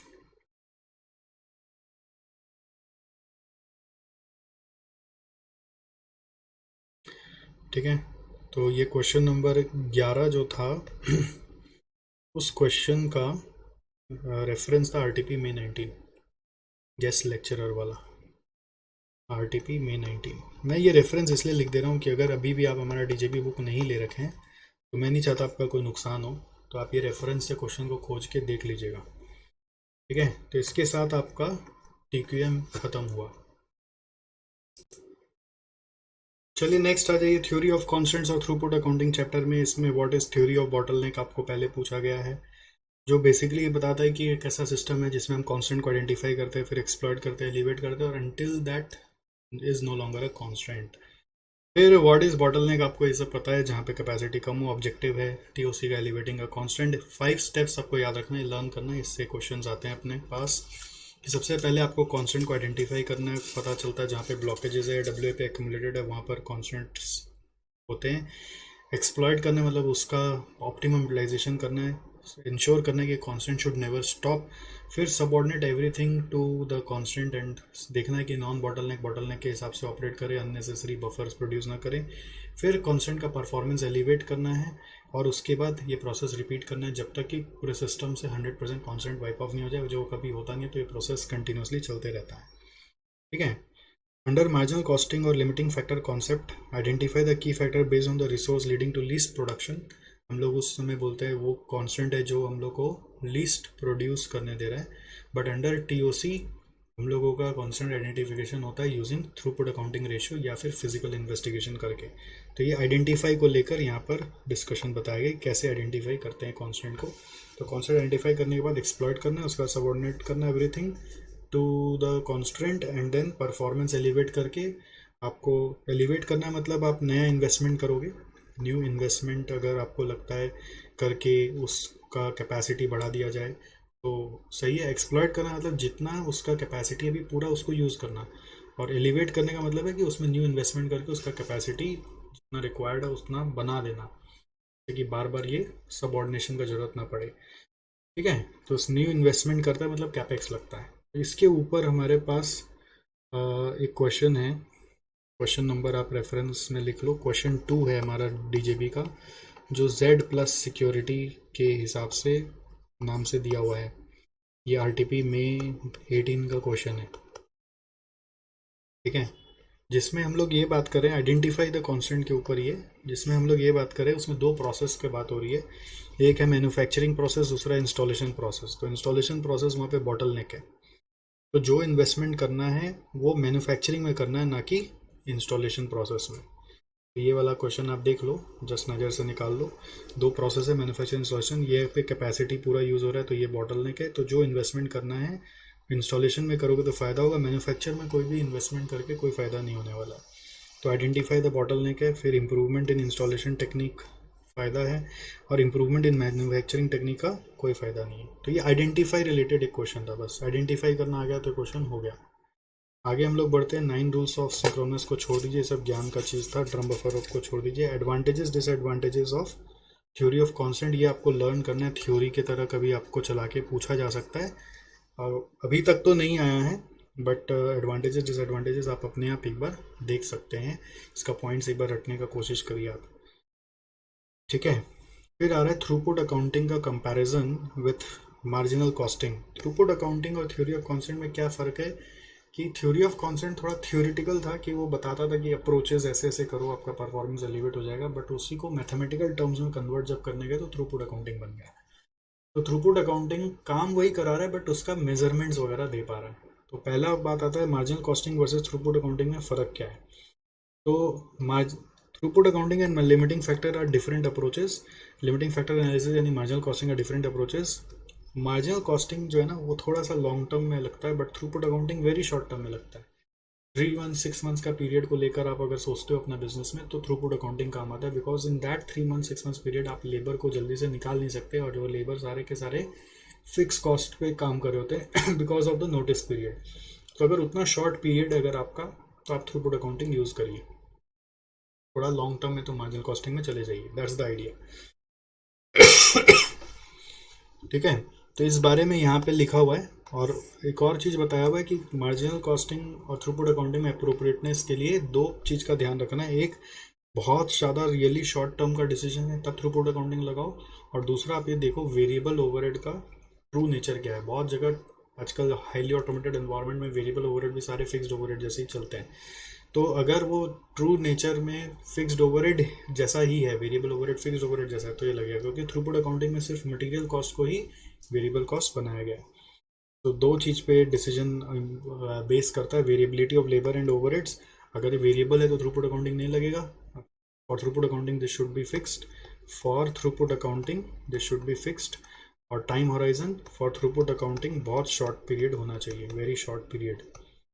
तो that was the idea here. इसके ऊपर भी एक क्वेश्चन है हमारे पास यहाँ, जिस पे इस बारे में हम लोग सीखे थे। क्वेश्चन नंबर 5 है हमारे डीजेबी बुक का, स्टार्ट होता है टेस्टी फूड कोर्ट के नाम से, जो एमटीपी अप्रैल 21 में आया था। आप उसको देख लेंगे, उसमें इसी पैराग्राफ के बारे में हम लोग आंसर में लिखे हुए हैं। तो शॉर्ट में एक मेरे नॉलेज के लिए मैंने बता दिया था, very short period throughput, short period marginal, और लॉन्ग पीरियड के लिए एब्जॉर्प्शन, एलडीसी या लाइफ साइकिल। फिर 3 मेजर्स ऑफ परफॉर्मेंस होते हैं थ्रूपुट अकाउंटिंग में, सेल्स, मटेरियल और थ्रू सेल्स, कंट्रीब्यूशन और इन्वेस्टमेंट। इन्वेस्टमेंट को आप सॉरी, एक होता है थ्रूपुट कंट्रीब्यूशन जिसमें सेल्स माइनस मटेरियल करके आता है, दूसरा होता है ऑपरेटिंग एक्सपेंसेस, तीसरा होता है इन्वेस्टमेंट। तो ये 3 मेजर ऑफ परफॉर्मेंस है, इसे ध्यान रखना है, थ्रूपुट कंट्रीब्यूशन, ऑपरेटिंग एक्सपेंसेस और इन्वेस्टमेंट। तो हम लोग का ऑब्जेक्टिव होता है किस तरह से थ्रूपुट एक्सपेंस मैक्सिमाइज हो पाए, ऑपरेटिंग एक्सपेंस कम हो पाए, ठीक है, जिससे आरओआई हमारा बेटर आ पाए। प्रॉफिट स्टेटमेंट कैसे बनता है, सेल्स माइनस मटेरियल करके throughput contribution minus fixed cost करके प्रॉफिट। कुछ रेशियोज हैं, जैसे सबसे important ratio product return per time period निकालना है, तो that is equal to, just आप की फैक्टर में जब सीखते थे कॉन्ट्रीब्यूशन पर यूनिट ऑफ की फैक्टर, उसी तरह से कॉन्ट्रीब्यूशन की जगह भी हो जाएगा थ्रूपुट कॉन्ट्रीब्यूशन पर यूनिट ऑफ की फैक्टर नहीं बोल के हम लोग बोलते हैं बॉटल नेक टाइम पीरियड। तो throughput contribution per hour of bottle नेक या पर मिनट ऑफ बॉटल नेक आप इसमें यूज़ करते हो। फिर productivity ratio, throughput accounting ratio इसमें निकाला जाता है, which is equal to inflow by outflow. Inflow मतलब है throughput contribution per time period of bottle नेक, और आउटफ्लो में है कि उस बॉटल नेक को चलाने के लिए जो फैक्ट्री कॉस्ट लगता है, जिसको आप कन्वर्जन कॉस्ट भी बोल सकते हैं, तो divide by factory cost per time period. तो that is your throughput contribution. Factory cost भी बोल सकते हो, कन्वर्जन कॉस्ट भी बोल सकते हो। अगर ये रेशियो ग्रेटर देन 1 आ रहा है तो प्रोडक्ट प्रोड्यूस करना वायबल है। फिर टीआर, किसी प्रोडक्ट का इम्प्रूव करना है तो उसका जरिया क्या है, टीआर के जितने फैक्टर्स है उसके ऊपर सोचो। सेलिंग प्राइस को इम्प्रूव करोगे, बेटर करोगे तो टीआर इम्प्रूव हो जाएगा, कोई कॉन्ट्रीब्यूशन इम्प्रूव हो जाएगा। मटेरियल कॉस्ट को रिड्यूस करोगे तो कॉन्ट्रीब्यूशन इम्प्रूव हो जाएगा। फिर टाइम रिक्वायर्ड पर यूनिट को रिड्यूस करोगे, जिसको हम लोग बोलते हैं एनहांस द एफिशिएंसी, इम्प्रूव करो एफिशिएंसी। तो टाइम रिक्वायर्ड पर यूनिट कम होगा, एफिशिएंसी बेटर होगी, तो फिर आपका थ्रूपुट अकाउंटिंग रेशियो बेटर हो जाएगा। रिड्यूस करो ऑपरेटिंग एक्सपेंसेस, तो ऑपरेटिंग एक्सपेंस कम करने से फैक्ट्री का जो कन्वर्जन कॉस्ट है, ऑपरेटिंग एक्सपेंसेस मतलब कन्वर्जन कॉस्ट अगर आप रिड्यूस करोगे तो कन्वर्जन कॉस्ट पर आवर कम आएगा, तो अपना रेशियो इंप्रूव हो जाएगा। और इंक्रीज करो बॉटल नेक कैपेसिटी, जिससे कि आपका ज़्यादा से ज़्यादा आउटपुट आ पाए। और उसके अलावा क्या होता है, अब ये थ्रूपुट अकाउंटिंग रेशियो के हिसाब से कैलकुलेशंस आते हैं आपको कि आप रैंकिंग करके दिखाओ प्रोडक्ट का, कि कौन सा प्रोडक्ट को आपको बनाना चाहिए, किसका प्रोडक्शन अंडरटेक करना चाहिए। अगर रैंक 1 XYZ 3 प्रोडक्ट है, उसमें रैंक 1 X का आ गया तो X सबसे पहले बनेगा, फिर Y बनेगा, फिर Z बनेगा। तो ऐसे केस में अगर एक क्वेश्चन आता है जिसमें 2 ही प्रोडक्ट है X और Y, तो X पहले सारा बना लिया, उसके बाद Y पूरा नहीं बन पाएगा क्योंकि आपके पास बॉटल नेक में कैपेसिटी नहीं है। तो जो नहीं बन पाएगा उसके लिए क्या साधन हो सकता है, उसके लिए रिकमेंडेशन है कि जो नहीं बन पाया पूरा उसको आउटसोर्स कर दो, सब कॉन्ट्रैक्ट कर दो। तो एक मैं सजेशन यहाँ पे लिखवा देता हूँ, subcontract the products that could not be produced, subcontract the products that could not be produced because of shortage, that could not be produce. Market demand fulfil करने का कोशिश करना चाहिए और उस प्रोडक्ट को सब कॉन्ट्रैक्ट कर देना चाहिए। अब इसके ऊपर हमारे पास 2 क्वेश्चन है, वो क्वेश्चन का नाम मैं यहाँ पे लिख दे रहा हूँ आपके लिए, वो आपको जाके देखना पड़ेगा। क्वेश्चन नंबर 1 है डीजेबी बुक का, जो H लिमिटेड नाम से है, ICAI मैट का क्वेश्चन है वो, और उसमें सिर्फ आपको रैंकिंग करना है, जस्ट सिंपल रैंकिंग करना है। और क्वेश्चन नंबर 3 है हमारा डीजेबी बुक का, Z प्रोड्यूसेस बोलकर एक क्वेश्चन है, जो RTP नवंबर 20 से रिलेट लिया गया है। RTP नवंबर 20 का क्वेश्चन है, जिसमें आपको रैंकिंग, इसमें खाली रैंकिंग करना है, तो इसमें रैंकिंग करना है और एलोकेशन भी करना है, रैंकिंग करना है, एलोकेशन करना है, और उसके बाद ये कमेंट्स भी देना है, ये comments TR improve, how to improve TR, और उसके बाद उसमें जो प्रोडक्ट हमारा नहीं बन पा रहा उसके लिए सजेशन भी देना है। जो मैंने यहाँ पे सब कॉन्ट्रैक्ट लिखा है। तो मेरे हिसाब से आप जेड प्रोड्यूसर्स वाला क्वेश्चन को थोड़ा सा देख लेना, ये क्वेश्चन को एक बार थोड़ा सा और 10 मिनट टाइम देकर देख लेना। ऐसे भी मैं जितना बता दिया, अगर आपका किया हुआ, आपका देखा हुआ तो आपको सब याद आ गया है, बट फिर भी अगर लैप्स हो गया तो एक बार और उसको जरूर देख लेना। फिर आ रहा है डीलिंग विथ मल्टीपल की factors and multiple products. Normally multiple की फैक्टर, मल्टीपल की प्रोडक्ट्स को डील करने का तरीका होता है लीनियर प्रोग्रामिंग, ठीक है। बट अगर हम थ्रूपुट अकाउंटिंग रेशियो से डील करना चाहें तो सबसे पहले हम अपना की फैक्टर्स यानी कि जो रिसोर्स है उसके ऊपर थ्रूपुट अकाउंटिंग रेशियो लगाएंगे, और उसका थ्रूपुट अकाउंटिंग रेशियो थोड़ा डिफरेंट तरीका से निकलता है, that is requirement bye availability. और उसमें जिसका रेशियो हाईएस्ट है उसी को की फैक्टर मानेंगे, that will be only considered as the bottle neck. And उसके हिसाब से फिर थ्रूपुट अकाउंटिंग रेशियो निकालेंगे which will be product return per unit of bottle neck, per time period of bottle neck, यानी कि वही थ्रूपुट कंट्रीब्यूशन पर आवर या पर मिनट ऑफ बॉटल नेक निकालेंगे।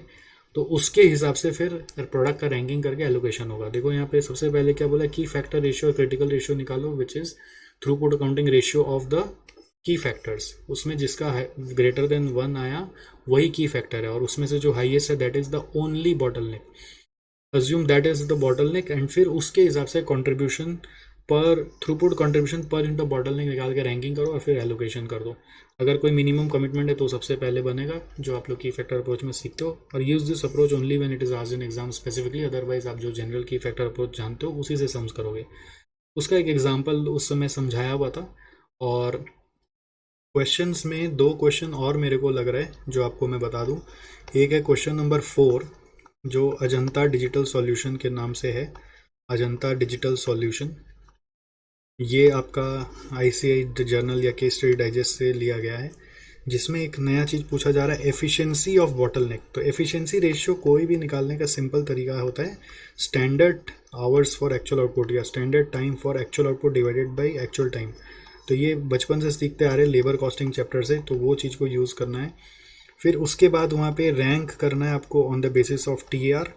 और इस क्वेश्चन में आपको 5 स्टेप्स ऑफ गोल्ड रैट जो अपने पढ़े थे ना, आइडेंटिफाई करो, एक्सप्लॉइट करो, सबऑर्डिनेट करो, एलिवेट करो, रिपीट करो, तो 5 स्टेप्स ऑफ गोल्ड रैट के बारे में लिखना है।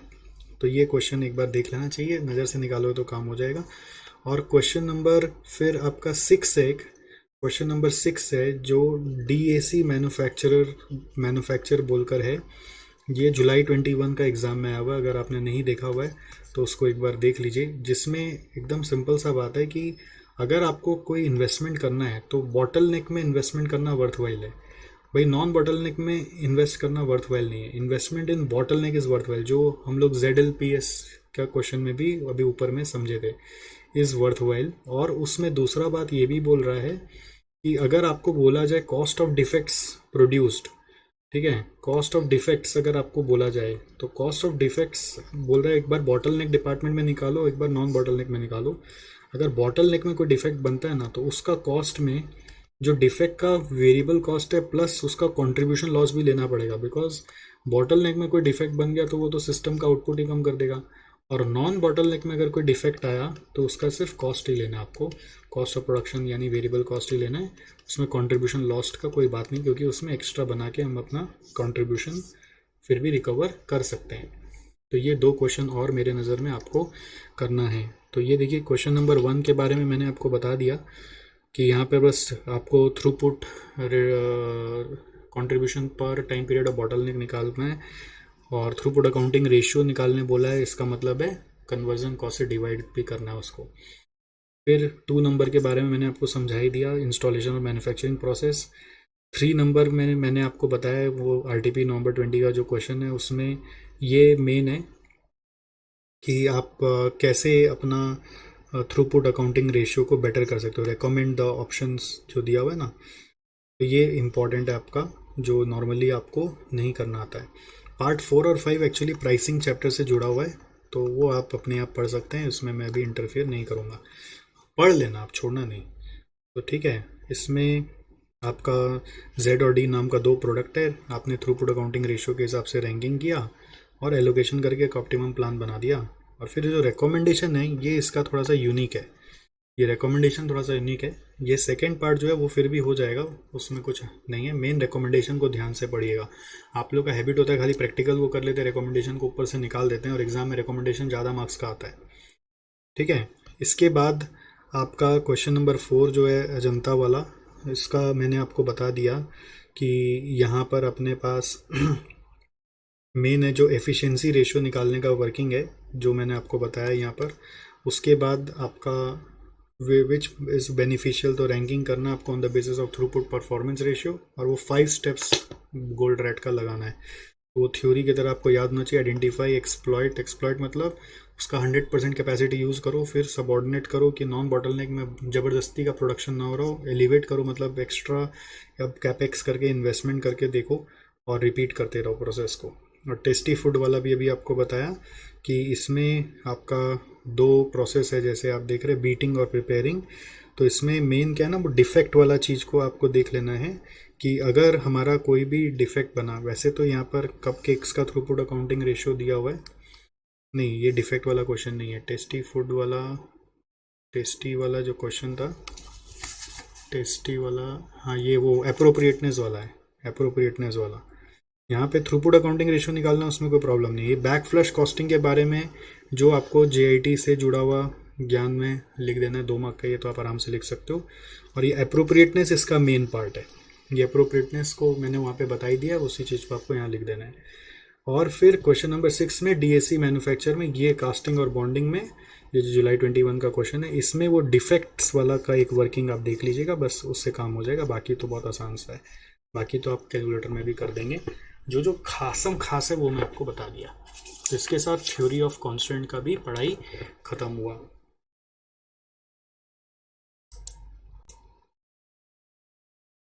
नेक्स्ट आ रहा है supply chain management. Supply chain management में देखिए बेसिक डेफिनेशन आपको लर्न करना है, क्योंकि कोई भी सप्लाई चेन मैनेजमेंट का क्वेश्चन आएगा तो उसमें डेफिनेशन तो लिखना ही पड़ेगा। It's an entire network of organization working together to design, produce, deliver and service the product. तो DPDS ऐसे याद रखना है, DPDS, design, produce, deliver and service the products. और इसमें सारे activities associated with flow and transformation of goods from raw material to end user आ जाता है, जो बेसिकली वैल्यू चेन का डेफिनेशन से भी मैच होता है। It is also called as industry value chain और vertical linkage. Supply chain management का ऑब्जेक्टिव भी आपको लर्न करना है। ये हर सप्लाई चेन मैनेजमेंट का जो भी क्वेश्चन आता है उसमें आप लिख सकते हो। यहाँ पर इंटीग्रेशन ऑफ की बिजनेस प्रोसेस होता है कि की बिजनेस प्रोसेस के बारे में आपको लिखना है। Integration of different processes from end users through original supplier, original supplier को एंड यूजर से कनेक्ट करना है to provide product, services and information. 3 चीज़ है, product, service and information. Products, service and information that add value for customers and other stakeholders। तो supply chain management का objective भी आपको याद रखना है। देखो मेरा काम ये कि आपको बता दें भी कम से कम कि आपको क्या क्या याद रखना है, ठीक है। बहुत बच्चे इसको लेकर भी चिल्ला देते हैं, बोलते हैं अरे रीड ही कर रहा है, रीड ही कर रहा है। तो रीड करने का भी तो एफर्ट है, रीड करके बता तो रहे ना क्या चीज़ पे ध्यान जाना है। तो आप तो अपने नज़र में तो कुछ भी पढ़ोगे, कुछ भी नहीं पढ़ोगे। रीड ही कर रहा हूँ, चलिए वही सही, आप वही समझ लीजिए मैं रीड ही कर रहा हूँ, बट उससे भी एफर्ट जा रहा है, उसमें भी आपको बताने का कोशिश किया जा रहा है कि ये चीज़ आपको स्किप नहीं करना है, ये कहाँ पे यूज़ करना है उसको भी ध्यान दो आप। और कुछ कुछ चीज़ें रीड ही की जाती है, क्योंकि टर्मिनोलॉजीज चेंज नहीं हो सकते उसमें, अभी और कुछ समझाने का कोई स्कोप नहीं है, ठीक है। नेक्स्ट इसमें ऑब्जेक्टिव में 2 वर्ड आपको लिखना चाहिए हमेशा, इंटीग्रेशन और एक कोरिलेट। कोरिलेट मतलब प्रोडक्शन और डिस्ट्रीब्यूशन को कोरिलेट करना है कि अननेसेसरी आप ओवर प्रोडक्शन ना करें। की बिजनेस प्रोसेस में क्या क्या प्रोसेस है, नाम याद रखना पड़ेगा। मैन्युफैक्चरिंग ऑर्गेनाइजेशन में डेवलप करते हैं प्रोडक्ट को, सेकेंड होता है प्रोड्यूस करते हैं, थर्ड है product development and commercialisation. Planning करते हैं, वो प्लान फर्स्ट में भी आ सकता है। डेवलप मतलब प्रोक्योरमेंट कर रहे हैं, procurement is the first activity, but actually plan भी फर्स्ट में आ सकता है, ठीक है। प्लान करके भी डेवलप किया जाता है या प्रोक्योरमेंट किया जाता है, फिर प्रोड्यूस किया जाता है, या फिर प्रोक्योरमेंट और प्रोड्यूस करके भी प्लान कर सकते हैं कि किस प्राइस पे बेचेंगे, किस मार्केट में बेचेंगे, फिर फिजिकल डिस्ट्रीब्यूशन और आफ्टर सेल सर्विस। तो basically end to end business process को कवर करता है। In case of service organization, जैसे कि एक ट्रैवल एजेंसी का एक क्वेश्चन था हमारे पास, क्वेश्चन नंबर 2 आपका रेफरेंस में आप लिख लो, मेमोरेबल ट्रैवल्स बोल के क्वेश्चन है। मेमोरेबल ट्रैवल्स जो ऐसे मैट में दिया हुआ है, उसमें उसका की बिजनेस प्रोसेस पूछा हुआ है। और service industry supply chain management में क्या होता है, जैसे ट्रैवल में इंफॉर्मेशन फ्लो बहुत इंपॉर्टेंट है कि कस्टमर क्या चाह रहा है और सप्लायर क्या दे रहा है। कैपेसिटी एंड स्किल आपको चाहिए to understand the need of the customer and to provide the service. फिर डिमांड मैनेजमेंट, मतलब कि किस तरह से आप अपने कस्टमर्स का डिमांड को इंक्रीज करेंगे, उसके लिए मार्केटिंग वगैरह कैसे करेंगे। कस्टमर रिलेशनशिप मैनेजमेंट, मतलब कस्टमर का आप अकाउंट जो खोल लिए हैं उससे कितना बिजनेस आप जनरेट कर पा रहे हैं लगातार, रेकरिंग कितना बिजनेस आपको दे रहा है, नए कस्टमर्स आपको क्या बिजनेस दे रहे हैं, that is customer relationship management. Supplier relationship management, मतलब सप्लायर को टाइमली पेमेंट दिया जा रहा है कि नहीं, सप्लायर क्वालिटी सर्विस दे रहा है कि नहीं, कस्टमर सप्लायर के सर्विस से खुश है कि नहीं। सर्विस डिलीवरी मैनेजमेंट में सर्विस लेवल एग्रीमेंट, मतलब अगर कोई भी चीज़ देना था तो किस समय पे देना था, क्या टाइम से देना था, विद इन दैट टाइम वो दिया गया है कि नहीं। और कैश फ्लो मैनेजमेंट, मतलब पेमेंट टू सप्लायर टाइम पे होना चाहिए जिससे सप्लायर से रिलेशन बना रहे, और कस्टमर से भी पेमेंट टाइम पे कलेक्ट कर लेना है जिससे कि आप सप्लायर को पेमेंट कर पाए। प्राइसिंग भी अप्रोप्रिएट रखना है। All activities are interconnected, every service is different and can be formed of different activities. इसका मतलब है कि ये ट्रैवल एजेंसी के हिसाब से भी लिखा जा सकता है, तो दूसरा कोई सर्विस होगा तो उसमें कुछ और भी लिखना पड़ सकता है। सो ये आपको पॉइंट्स याद रखना है। This is something that you got to learn. Supply chain management में बहुत सारा चीज़ लर्न करना पड़ता है, तो ये पॉइंट्स आप एक बार वापस दोहरा के देखो। Information flow management, capacity and skill management, demand management, फिर आ रहा है आपका customer relationship management, supplier relationship management और कैश फ्लो मैनेजमेंट और सर्विस डिलीवरी मैनेजमेंट। तो इस तरह से आपको पॉइंट्स याद रखना है और फिर ट्रैवल एजेंसी का ध्यान में रखते हुए आपको एलेबोरेट कर देना है। फिर 8 प्रोसेस जो है वो छोड़ दीजिए, अभी आप अपने से पढ़ लीजिएगा, उसका क्या निमोनिक दिया हुआ DD फॉर SSC।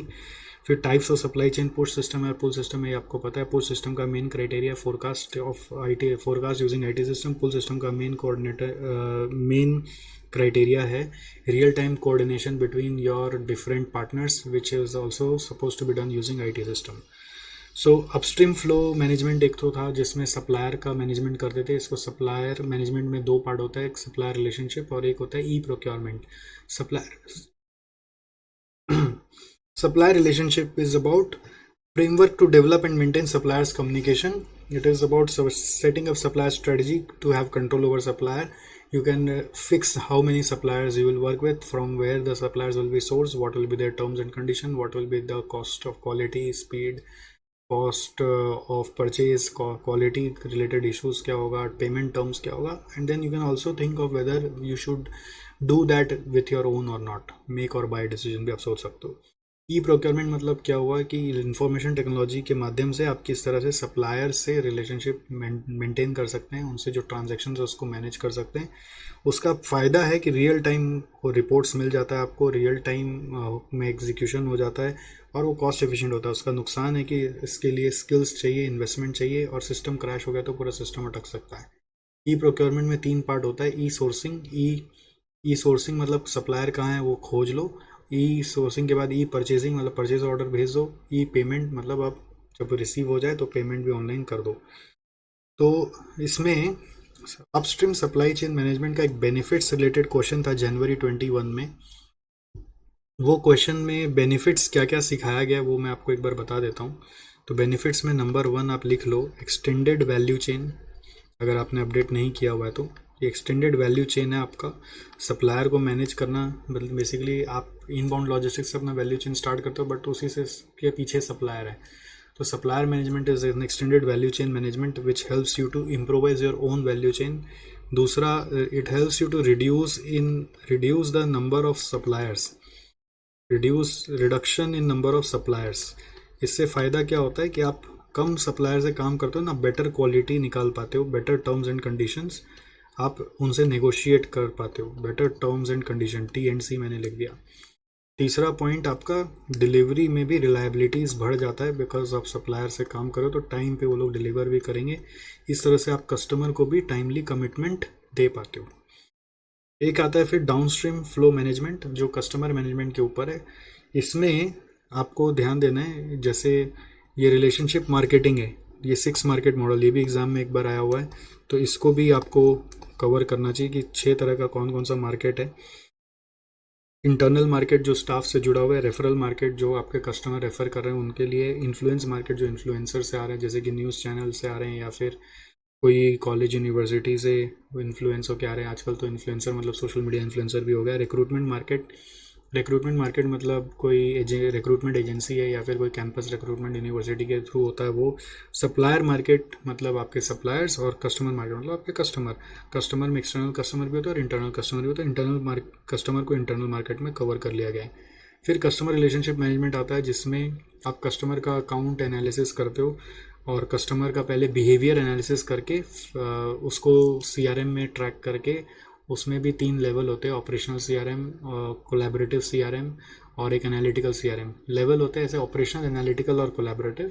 तो ऑपरेशनल सीआरएम में आप खाली डेटा कलेक्ट करते हो, एनालिटिकल में उससे रिपोर्ट्स निकालते हो, उनके बारे में स्टडी करते हो, और स्ट्रेटेजिक सीआरएम में आप एक्शंस लेते हो कोलैबोरेटिवली डिफरेंट डिपार्टमेंट के साथ मिलकर प्रॉब्लम सॉल्विंग का।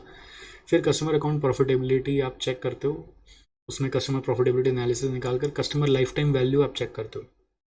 Customer life time value is the present value of future cash flows that you can expect from your customer.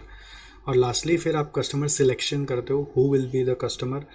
Then you do the acquisition which is reaching the new customers. इसके ऊपर भी एक question है आपका customer selection के ऊपर। Customer मतलब आपको डिफरेंट एरियाज दिए हुए और बोल रहे हैं चुन के बताओ क्या सिलेक्शन हो रहा है, क्या एक्विजिशन हो रहा है, कि रिटेंशन हो रहा है। और रिटेंशन मतलब एक कस्टमर दोबारा कोई सर्विस ले लिया, मतलब ऑनगोइंग सर्विस ले लिया, सॉरी। रिटेंशन हो रहा है मतलब दोबारा ऑनगोइंग सर्विस, मतलब जैसे होता है ना कि आप जियो का 1 महीना का रिचार्ज करा कर दूसरा महीना का भी रिचार्ज करा लेते हो, रिटेंशन हो गया, ठीक है। और एक्विजिशन मतलब पहली बार आप जियो का परचेज कर लिए। सिलेक्शन मतलब हम किस कैटेगरी के लोगों को, किस शहर के लोगों को, किस देश के लोगों को टारगेट कर रहे हैं, स्टूडेंट्स ग्रुप को कि सीनियर सिटीजन को, इस तरह से, दैट इज सिलेक्शन। एक्विजिशन मतलब उनको अपना कस्टमर बना लिया। रिटेंशन मतलब वो हमारे से एक बार खरीद के दोबारा उस चीज़ को कंटिन्यू किए। एक्सटेंशन मतलब वो मेरे से कुछ नया प्रोडक्ट भी लिए, that is extension which is about cross sell. जैसे मैं जियो का फ़ोन लिया तो जियो का डीटीएच भी ले लिया, तो ये क्या हुआ, क्रॉस सेल, ठीक है। अपसेल मतलब होता है कि पहला वाला चीज़ लॉस में बेचा, दूसरा वाला चीज़ प्रॉफिट में बेचे। और रीसेल मतलब रिटेंशन से जैसा ही हो गया, ओके। तो ये सीआरएम हो गया। फिर यूज़ ऑफ इन्फोटेक में आप ई कॉमर्स यूज़ करके उनका जो फ्लो है उसको और स्ट्रीमलाइन कर सकते हो। और ब्रांड स्ट्रेटजी एक आप बनाते हो जिससे कि आपका पहचान बने कस्टमर्स के आंखों में, जिसके लिए लोगो, कलर, थीम्स और प्रमोशन के ऊपर आप काम करते हो। तो ये डाउनस्ट्रीम सप्लाई चेन मैनेजमेंट हो गया, ऑलराइट। अब इसमें अपस्ट्रीम और डाउनस्ट्रीम सप्लाई चेन मैनेजमेंट में एक क्वेश्चन दिया हुआ है जो मैंने लिखा हुआ था एमटीपी में 21 नेशन स्मार्ट का। उस क्वेश्चन से भी कुछ इंपॉर्टेंट चीज़ आपको मैं बता देता हूँ कि जैसे उसमें पूछ रहा है कि अपस्ट्रीम फ्लो मैनेजमेंट जब आप कर रहे हो तो कैसे कैसे क्या क्या चीज़ पे ध्यान दिया जा सकता है। उस नेशन मार्ट वाले क्वेश्चन में जो की पॉइंट्स है वो मैं आपको एक बार यहाँ पे ही बता देना चाहता हूँ कि सबसे पहले आपको ई प्रोक्योरमेंट ट्राई करना चाहिए to get the maximum benefits out of upstream flow management. फिर सेकंड नंबर आप अपना ओन लॉजिस्टिक्स यूज़ कर सकते हो और उस पर ब्रांडिंग कर सकते हो, अपना ओन ब्रांड लगा सकते हो। Own trucks for inbound logistics, own inbound logistics, जिससे कि आप अपने ट्रक्स पे ब्रांडिंग कर सकते हो, ऑन ट्रक्स। और तीसरा उसमें सजेशन देना था कि आप थर्ड पार्टी लॉजिस्टिक्स को भी ट्राई कर सकते हो, यानी आउटसोर्स भी कर सकते हो और उनसे ऐसा डील कर सकते हो कि वो आपका आउटबाउंड भी संभाल ले, इनबाउंड भी संभाल ले, इंटीग्रेटेड सॉल्यूशन आपको प्रोवाइड कर दें। इंटीग्रेटेड विथ आउटबाउंड लॉजिस्टिक मतलब डाउन स्ट्रीम के समय, इंटीग्रेटेड विथ आउटबाउंड लॉजिस्टिक्स। तो इससे आपको बेटर एफिशिएंसी, बेटर सर्विस और बेटर रेट्स मिल सकते हैं। तो ये नेशन मार्ट का रिक्वायरमेंट था फॉर अपस्ट्रीम मैनेजमेंट। अपस्ट्रीम के लिए रिकमेंडेशंस फॉर अपस्ट्रीम था, क्वेश्चन में बोला वैसा, रिकमेंडेशंस फॉर अपस्ट्रीम, ओके। और इसी तरह से डाउनस्ट्रीम के लिए भी रिकमेंडेशन था उस क्वेश्चन में। तो रिकमेंडेशंस फॉर डाउनस्ट्रीम क्या था नेशन मार्ट वाले क्वेश्चन में? रिकमेंडेशन में एक तो डाउनस्ट्रीम के लिए रिकमेंडेशन था कि आप पुल सिस्टम में शिफ्ट हो जाइए, जिससे कि आपको ज़्यादा इन्वेंट्री मैनेज नहीं करना पड़ेगा और आप क्विक हो पाएंगे कस्टमर का नीड को पूरा करने के लिए। दूसरा था पुल सिस्टम में जाने का मतलब ये कि आपको आईटी चाहिए। तीसरा था आपका ये ब्रांड रिकग्निशन वाला जो है ना, वो उसी को ही लेके बात हो रहा था, नेशन मार्ट वाला को लेके। फिर ओन लॉजिस्टिक सिस्टम आप अपना डालिए, उस पर ब्रांडिंग वगैरह कर सकते हैं कि यहाँ से गुड्स आया है, और एक इंटीग्रेटेड थर्ड पार्टी लॉजिस्टिक्स आप इस्तेमाल कर सकते हैं इनबाउंड के साथ, जिससे बेटर एफिशिएंसी आए। ठीक है, integrated third party logistic system आप ला सकते हैं, ये डाउन स्ट्रीम है। और एक आप अपना और भी कोई ब्रांड स्ट्रेटजी बना सकते हैं चाहे तो, जो आपको ओवरऑल रिकग्निशन लाने में हेल्प करे। तो ये 4-5 पॉइंट लेकर वो नेशन मार्ट वाला क्वेश्चन जो है ये May 21 का, उसमें ये सब पॉइंट्स कवर करना था। तो ये सब पॉइंट्स अगर अभी आप सुन लिए तो शायद आप ज़्यादा क्विक उस क्वेश्चन को ग्रास्प कर पाएंगे, नहीं तो क्वेश्चन को देख के आदमी छोड़ देता है बहुत बार कि इतना कौन पड़ेगा। ठीक है, तो ये हुआ। इसके बाद हम लोग पढ़ रहे हैं सर्विस लेवल एग्रीमेंट। ये मैं थोड़ा बाद में आता हूँ, वापस आता हूँ, पहले आगे सब सप्लाई चेन मैनेजमेंट में benefits of supply chain management को बता दूँ। बेनिफिट्स में ये सब बेनिफिट्स के कुछ पॉइंट्स आपको याद रखने हैं। मेजर है जैसे इन्वेंट्री रिडक्शन, कॉस्ट रिडक्शन, आदमी का reduction, productivity improvement, order management, financial cycle improvement, कुछ पॉइंट्स आपको याद रखने हैं। और भी कुछ पॉइंट्स मुझे मिले, जैसे इन्वेंट्री रिडक्शन का दूसरा मीनिंग आप ऐसा भी देख सकते हो किसी आंसर में, ऑप्टिमम इन्वेंट्री मैनेजमेंट, ऐसा भी हो सकता है। फिर अगर आप थर्ड पार्टी लॉजिस्टिक्स को यूज़ कर रहे हो तो expertise of third party logistics supply chain management अगर आप करोगे तो उनके साथ भी आप बहुत अच्छा से नेगोशिएट और टर्म्स रखकर आप अपना डील कर पाओगे। फिर ease and transparency of work is possible through use of IT in the supply chain management, तो ये भी एक पॉइंट लिखा जा सकता है। कॉस्ट रिडक्शन में तो ये हेल्प करता ही है, वो तो आप जनरल आइडिया लिख ही सकते हो। और एक और लिखो, generating capabilities to become future ready, capabilities to become future ready, और फ्यूचर में क्या क्या परिवर्तन लाना है उसके लिए भी आपको बहुत हेल्प करता है ये सप्लाई चेन मैनेजमेंट। तो ये सब पॉइंट्स मैं अपने मन से नहीं बना रहा हूँ, ये सब पॉइंट्स आपके इंस्टीट्यूट के आंसर में लिखे हुए हैं। ये सब जो भी पॉइंट्स बताए वो किस आंसर में लिखे हुए हैं। क्वेश्चन नंबर 3 जब आप DJB का पढ़ोगे, जो RS टूल्स का क्वेश्चन है और वो Jan 21 एग्जाम में पूछा गया था, उसमें benefits of supply chain management में ये सब पॉइंट्स और अलग से बताए गए थे, जबकि इंस्टीट्यूट का ये सारा पॉइंट्स था। तो आप ये सब पॉइंट्स भी लिखेंगे तो ही नंबर देगा इंस्टीट्यूट। आप जानते हैं इंस्टीट्यूट आपका अपना पॉइंट मानेगा नहीं, वो अपना पॉइंट मानेगा, तो आपको उनका पॉइंट को ध्यान देना है। अब सेम क्वेश्चन आया तो सेम पॉइंट लिख पाएंगे आप, अलग क्वेश्चन आया तो इनमें से कुछ उठा के लिखना है, फिर जो होगा हरी इच्छा।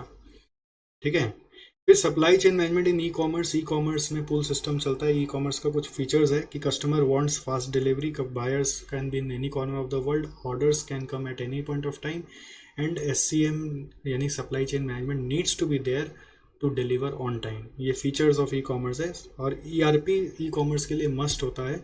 यहाँ पुल सिस्टम में काम होता है, सबसे पहले कस्टमर ऑर्डर रिसीव करते समय उसको रियल टाइम में कैप्चर करेंगे, no delay should be there to intimate to the production team. Second है प्रोक्योरमेंट, मटेरियल जैसे ही आपका ज़रूरत पड़ेगा, मतलब प्रोडक्शन जैसे ही पता चल गया कि कितना बनाना है, तो उसके हिसाब से मटेरियल का रिक्वायरमेंट भी तुरंत सप्लायर को बता दिया जाना चाहिए without any delay. Production pull system में कर उतना ही प्रोडक्शन करें जितना कस्टमर रिक्वायर्स है। नो इन्वेंट्री के लिए प्रोड्यूस मत करिए कि इन्वेंट्री में जमा करना है। और लॉजिस्टिक्स में भी फटाफट आप लॉजिस्टिक पार्टनर को भी इंटीमेट कर दीजिए कि आप आके फटाफट ले जाओ जैसे ही प्रोडक्शन कंप्लीट हुआ, कि उसमें भी कहीं हमारे पास वेयर हाउस में कुछ भी पड़ा ना रहे। कभी गाड़ी बुकिंग करोगे तो ये सब सिस्टम का आपको पता चल जाएगा। जैसे ही डीलर के यहाँ गाड़ी बुक करते हैं, फट से वो लोग ऑर्डर मारता है और फैक्ट्री में वो प्रोडक्शन चला जाता है, तो फैक्ट्री वाला तुरंत उस सप्लायर को ऑर्डर का मटेरियल का ऑर्डर प्लेस कर देता है। उसका एक डेट निकल जाता है कि इतना तारीख को मटेरियल भेजना है। वो मटेरियल आने के बाद वो पता है उनको कि इतना तारीख को बनेगा तो बन ही जाएगा, तो उसी दिन ट्रांसपोर्टर को बोला होता है कि ये वाला जो पर्टिकुलर गाड़ी नंबर होगा उसको वहाँ तक पहुँचा देना। मतलब गाड़ी का जो बैच नंबर होता है, गाड़ी का रजिस्ट्रेशन नंबर तो बाद में आता है। तो इसके लिए भी हमारे पास एक क्वेश्चन है, वो है क्वेश्चन नंबर 1, जो सन इलेक्ट्रॉनिक्स का पुराना क्वेश्चन है, अभी तक एग्जाम में आया नहीं है। ठीक है, बट ई कॉमर्स रिलेटेड एक सप्लाई चेन मैनेजमेंट का एक ही क्वेश्चन है, या इसे मैट में भी था और MTP अक्टूबर 20 में भी था, तो आप इसको देख लेंगे। और एक नेक्स्ट है आपका इन्वेंट्री मैनेजमेंट सिस्टम, उसमें 2 है, एक वेंडर मैनेज इन्वेंट्री टेक्निक और एक cost per touch inventory system. Vendor manage inventory technique क्या है कि आप कोई ऐसा इंफॉर्मेशन टेक्नोलॉजी यूज़ करते हैं जिससे कि आपके सप्लायर को पता चल जाता है, जैसे वॉलमार्ट और प्रॉक्टर एंड गैम्बल का एग्जांपल से समझाया था कि आपके सप्लायर को पता चल जाता है कि आपके यहाँ पर स्टॉक ख़त्म होने वाला है, तो वो बिना आपको ऑर्डर प्लेस किए, आप ऑर्डर प्लेस करेंगे नहीं, उसके पहले उसको पता चल जाएगा और डिलीवर करते रहेगा और इंश्योर करेगा कि आपके यहाँ पे रैक हमेशा फुलफिल्ड है। इसके लिए आपको अपने वेंडर के साथ अपना सेल्स डेटा शेयर करना पड़ेगा, जिसके बेसिस पर वो अपना प्रोडक्शन प्लानिंग फोरकास्ट वगैरह करके प्रोडक्शन करके रखेगा, और जैसे जैसे आपका ख़त्म होते जाएगा वो डिलीवर कराते जाएगा। तो supplier to access the sales data, supplier to access the inventory information from all location, and you have to use some kind of technology for this। और एक है cost per touch inventory system जो IKEA follow किया था, जिसमें क्या होता है कि आइडिया इज जितना कम हैंड से इन्वेंट्री मूव करेगा उतना कम कॉस्ट। सो कोशिश करना है कि कस्टमर ही खुद ही डिले पिकअप कर ले, कस्टमर खुद ही इंस्टॉल कर ले, हमारा जितना कॉस्ट सेव होगा हम लोग उसी कॉस्ट को कस्टमर को पास ऑन कर देंगे। Put products in easy to assemble condition, involve lesser person to move on inventory. मतलब ऐसा होता था नीचे डिस्प्ले लगाया तो ऊपर ही स्टोर कर रहा है, और स्टोरेज का भी सामान आप ही उतार लो, ऐसा कुछ system. Customer can select and move the product with in the stores, customer can pick up for delivery and do installation. जितना कॉस्ट सेविंग होगा वो हम कस्टमर को पास कर देगा। तो इसको लेकर जो हमारे पास क्वेश्चन है वो क्वेश्चन नंबर 12 है टारगेट कॉस्टिंग चैप्टर में, ठीक है, यहाँ पे नहीं है, सप्लाई चेन मैनेजमेंट में नहीं है। और ये केस स्टडी डाइजेस्ट में था, केस स्टडी डाइजेस्ट में ड्रीम होम नाम से क्वेश्चन था, उसमें इसके बारे में जिक्र किया गया था। तो वो केस स्टडी का भी आप एक बार नज़र निकाल लीजिए, एक बार नज़र उससे निकाल लीजिए कि जिसमें ये वाला पैराग्राफ के बारे में बात हुआ था, ठीक है। और सप्लाई चेन मैनेजमेंट में जैसे मैंने आपको क्वेश्चन 1 बता दिया है, 3 बता दिया है, और क्वेश्चन नंबर 2 एक बार चलते हैं, एक बार SCMP DGB बुक में। अब देखिए यहाँ पर क्वेश्चन 1 सन इलेक्ट्रॉनिक्स ई कॉमर्स वाला है, वो मैंने आपको बता दिया, उसी के बारे में यहाँ पे बताया हुआ है। और सप्लाई चेन मैनेजमेंट का डिस्क्रिप्शन लिखते समय देख लेना, आपको सारा चीज़ बताया जाना चाहिए कि डेफिनेशन क्या है, ऑब्जेक्टिव क्या है, और वेरियस एक्टिविटीज़ भी उसमें घुसा दिया है। फिर उसके बाद की बिजनेस प्रोसेस के बारे में भी बताया, जो मैंने आपको बताया था, प्लान पहले हो सकता है, प्लान फिर प्रोक्योर फिर प्रोड्यूस फिर डिलीवर, तो की बिजनेस प्रोसेस है। फिर ई कॉमर्स एंड SCM है, और बेनिफिट्स ऑफ SCM है। तो बेसिकली ये क्वेश्चन करने से पूरा SCM इस क्वेश्चन में समाया हुआ है। और उसके बाद इसमें आपका क्या कहते हैं, ई कॉमर्स एंड SCM हो गया।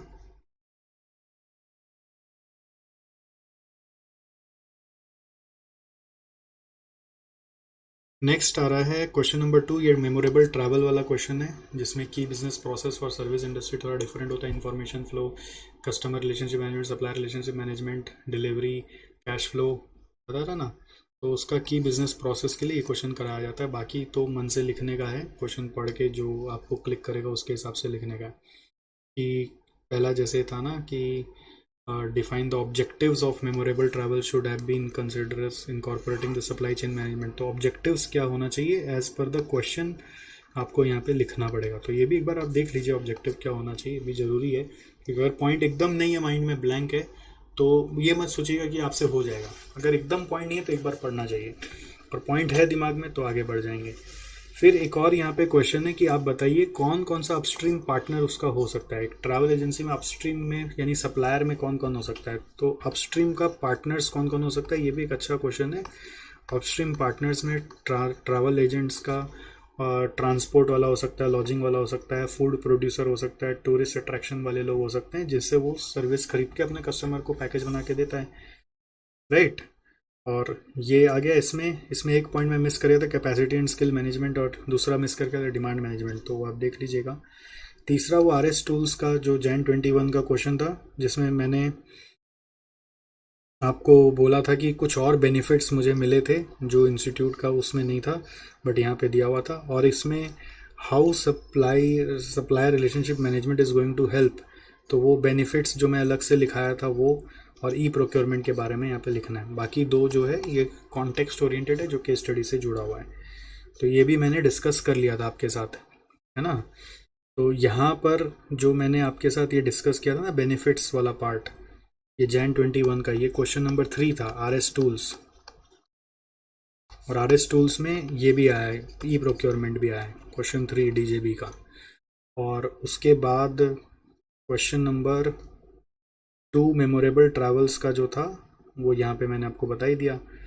और फिर आ रहा है क्वेश्चन नंबर 4, फिर आ रहा है क्वेश्चन नंबर 4, कहाँ गया 4 नंबर, ये नेशन मार्ट वाला क्वेश्चन है, जिसका वो इनबाउंड आउटबाउंड का सॉल्यूशन मैंने आपको बताया, क्वेश्चन 4 DJB नेशन मार्ट वाला, MTP May 21। तो उसका ये जो रिकमेंडेशन फॉर अपस्ट्रीम का पॉइंट्स लिखा है और डाउनस्ट्रीम का पॉइंट्स लिखा है, ये नेशन मार्ट से आया है। ठीक है, ये आपका क्वेश्चन 4 से जुड़ा हुआ है। तो ये पॉइंट्स मिल गया तो क्वेश्चन रिवाइज हो गया ना। उसके बाद आपका क्वेश्चन नंबर 5 है ये रेड स्टार वाला, ये अभी मैं कराऊंगा, आपको बताऊंगा, SLA से जुड़ा हुआ है। और उसके बाद आपका ये लाइफ टाइम वैल्यू वाला है, इसको भी अभी मैं बताया नहीं हूँ, ये 2 क्वेश्चन आपको बता देता हूँ। चलिए आइए नेक्स्ट आ जाइए आप, सर्विस लेवल अग्रीमेंट। ठीक है, तो मैंने अभी तक जितना था वो सब बता दिया आपको। अब आ रहा है नेक्स्ट सर्विस लेवल अग्रीमेंट।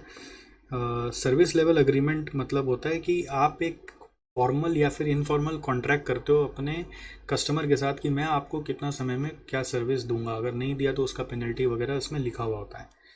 और बहुत बार सर्विस लेवल अग्रीमेंट के हिसाब से बिलिंग भी होता है, जैसे आफ्टर सेल सर्विस होती है या फिर कोई किसी सर्विस ऑर्गेनाइजेशन के साथ आप कॉन्ट्रैक्ट करोगे, जैसे BPO के साथ, KPO के साथ, तो वो जितना सर्विस आपको देगा उतना ही बिल आपको करेगा। तो उसका भी सर्विस लेवल अग्रीमेंट डिसाइड होता है BPO KPO में। तो उसको लेकर अभी एक हाल में इंस्टीट्यूट ने क्वेश्चन बनाया है, जो मुझे लगता है कि आपने नहीं पढ़ा होगा, क्योंकि मैंने तो अभी कहीं पे भी पहले इससे पढ़ाया नहीं है। तो आप एक बार उस क्वेश्चन को देख लीजिए, ये वाला सर्विस लेवल अग्रीमेंट। यहाँ पे एक BPO सर्विसेज है, मैं शॉर्ट में आपको समझा रहा हूँ। उसके साथ SLA हुआ है 90-20 लेवल का। तो 90-20 का लेवल है मतलब BPO है ना, तो कॉल अटेंड करता है वो। 90-20 का मतलब है 90% of calls should be attended within 20 seconds, मतलब 20 सेकेंड के अंदर अंदर आपको अटेंड कर लेना है। विद इन 20 सेकेंड्स मतलब कॉल रिंग होगा, उसका 20 सेकेंड के अंदर अंदर आपको उठाना पड़ेगा। तो 90% of calls should be attended within 20 seconds का SLA सेट हुआ है to keep a check on the quality. और फिर for the first month along with the invoice KBIS provide the following details to RSL। पता चला total calls घुसे थे उनके पास 5120, उसमें से आंसर कर दिया विद इन थ्रेशोल्ड 4850, 115 एबंडन हो गया within threshold time, short और abandon calls within threshold time. तो ये कॉल्स हमने लिए नहीं या कट गए, ऐसा कुछ हो गया। तो आप देखिए नेट कॉल्स जो थे आफ्टर अबंडनमेंट, जो अबंडन हो गया मतलब वो कॉल अटेंड ही नहीं हुए ना एक तरह से, तो वो हुए 5120 माइनस 115 करने जा रहा है 5005, और उसमें से अटेंडेड हुआ है 4850, मतलब 115 कॉल ड्रॉप हो गया। आप ऐसा सोच लो, like call drop, abandon calls मतलब हुआ ही नहीं, कॉल ठीक से घुसा ही नहीं, मतलब 20 सेकंड से भी कम कोई रिंग करके काट दिया, ऐसा कुछ हो गया होगा। 5120 में से 115 कॉल ठीक से आया ही नहीं, उसमें से 5005 कॉल फिर ठीक से आया, तो 4850 कॉल बोल रहे अटेंड हो गया।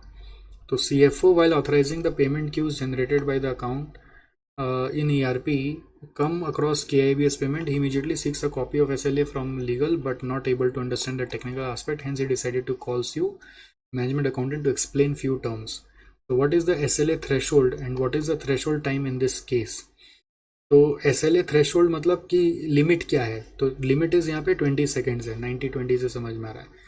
एक्सप्लेन द सिग्निफिकेंस ऑफ 90-20, तो 90-20 का सिग्निफिकेंस ये कि 90% of call shall be answered within 20 seconds, this is the performance matrix. Compute the SL for the first month, SL मतलब सर्विस लेवल का, ये 90% जो है ना, वो परसेंट कैसे आता है उसके ऊपर बात हो रही है। तो वो परसेंट आता है कि 4850 कॉल आपने अटेंड कर दिया डिवाइडेड बाई 5005 नेट कॉल आपको ऑफर किए गए थे, तो 4850 बाई 5005 करने से आ रहा है 96.9%, मतलब आप अपना SLA को पूरा किए हैं। Whether KIBS attend, yes. How many calls can be bill, तो कॉल बिलिंग होगा पूरा 5005 का, ऐसा नहीं जितना अटेंडेड हुआ है with in threshold, attended within threshold है ये, ठीक है, अटेंडेड विद इन थ्रेशोल्ड इतना है। तो बाकी का जो कॉल्स हुआ 5005 माइनस 4850, वो 155 कॉल्स अटेंडेड है बट विदाउट थ्रेशोल्ड है, मतलब आउटसाइड थ्रेशोल्ड, मतलब 20 सेकेंड से ज़्यादा रिंग हो गया था उसमें, उसके बाद का कॉल्स है वो। तो बिलिंग तो 5005 का ही होगा, जो कॉल ऑफर ही नहीं हुआ, अबंडन हो गया, उसको छोड़ के बिलिंग सबका होगा। ऐसा नहीं कि आप जिसका विद इन थ्रेशोल्ड है उसी का ही पेमेंट करेंगे, नॉर्मली कॉस्ट तो उसका उसमें भी लगा ही है, कॉल तो अटेंड किया ही गया है, ठीक है। ऐसे हम लोग भी BPO में एक बार कांटेक्ट किए थे कि स्टूडेंट्स लोग को कांटेक्ट करना पड़ता है, तो वो बोलता है पर नंबर जो एक्सेल शीट में होगा हम लोग 3 रुपया लेंगे। तो हम बोले उसमें बात होगा तो ना, बोले नहीं डायल होगा तो भी, बोले ये क्या बात होगी, तो फिर रिंग कर करके कोई छोड़ देगा घर, तो फिर तो 3-3 रुपया ले जाएगा। मतलब हाँ ले जाएगा, ये उसमें भी तो डायल करने में भी तो टाइम लगता है, उसका भी तो टाइम जाता है डायल करने का। मतलब ये क्या बात हुआ, बट खैर यहाँ पे हम लोग ये बोल रहे हैं कि 5120 में 115 ऑफर ही नहीं हुआ, तो 5005 का बिलिंग होगा। ऐसा मत सोचना कि खाली अटेंडेड विद इन थ्रेशोल्ड का बिलिंग होगा। तो ये एसएलए को लेके एक नया क्वेश्चन था, अभी तक तो एग्जाम में आया नहीं है, केस स्टडी डाइजेस्ट में है, और मैंने भी पहले नहीं पढ़ाया हुआ है तो आपको बता दिया, और आपका ये कवरेज भी कंप्लीट हो गया।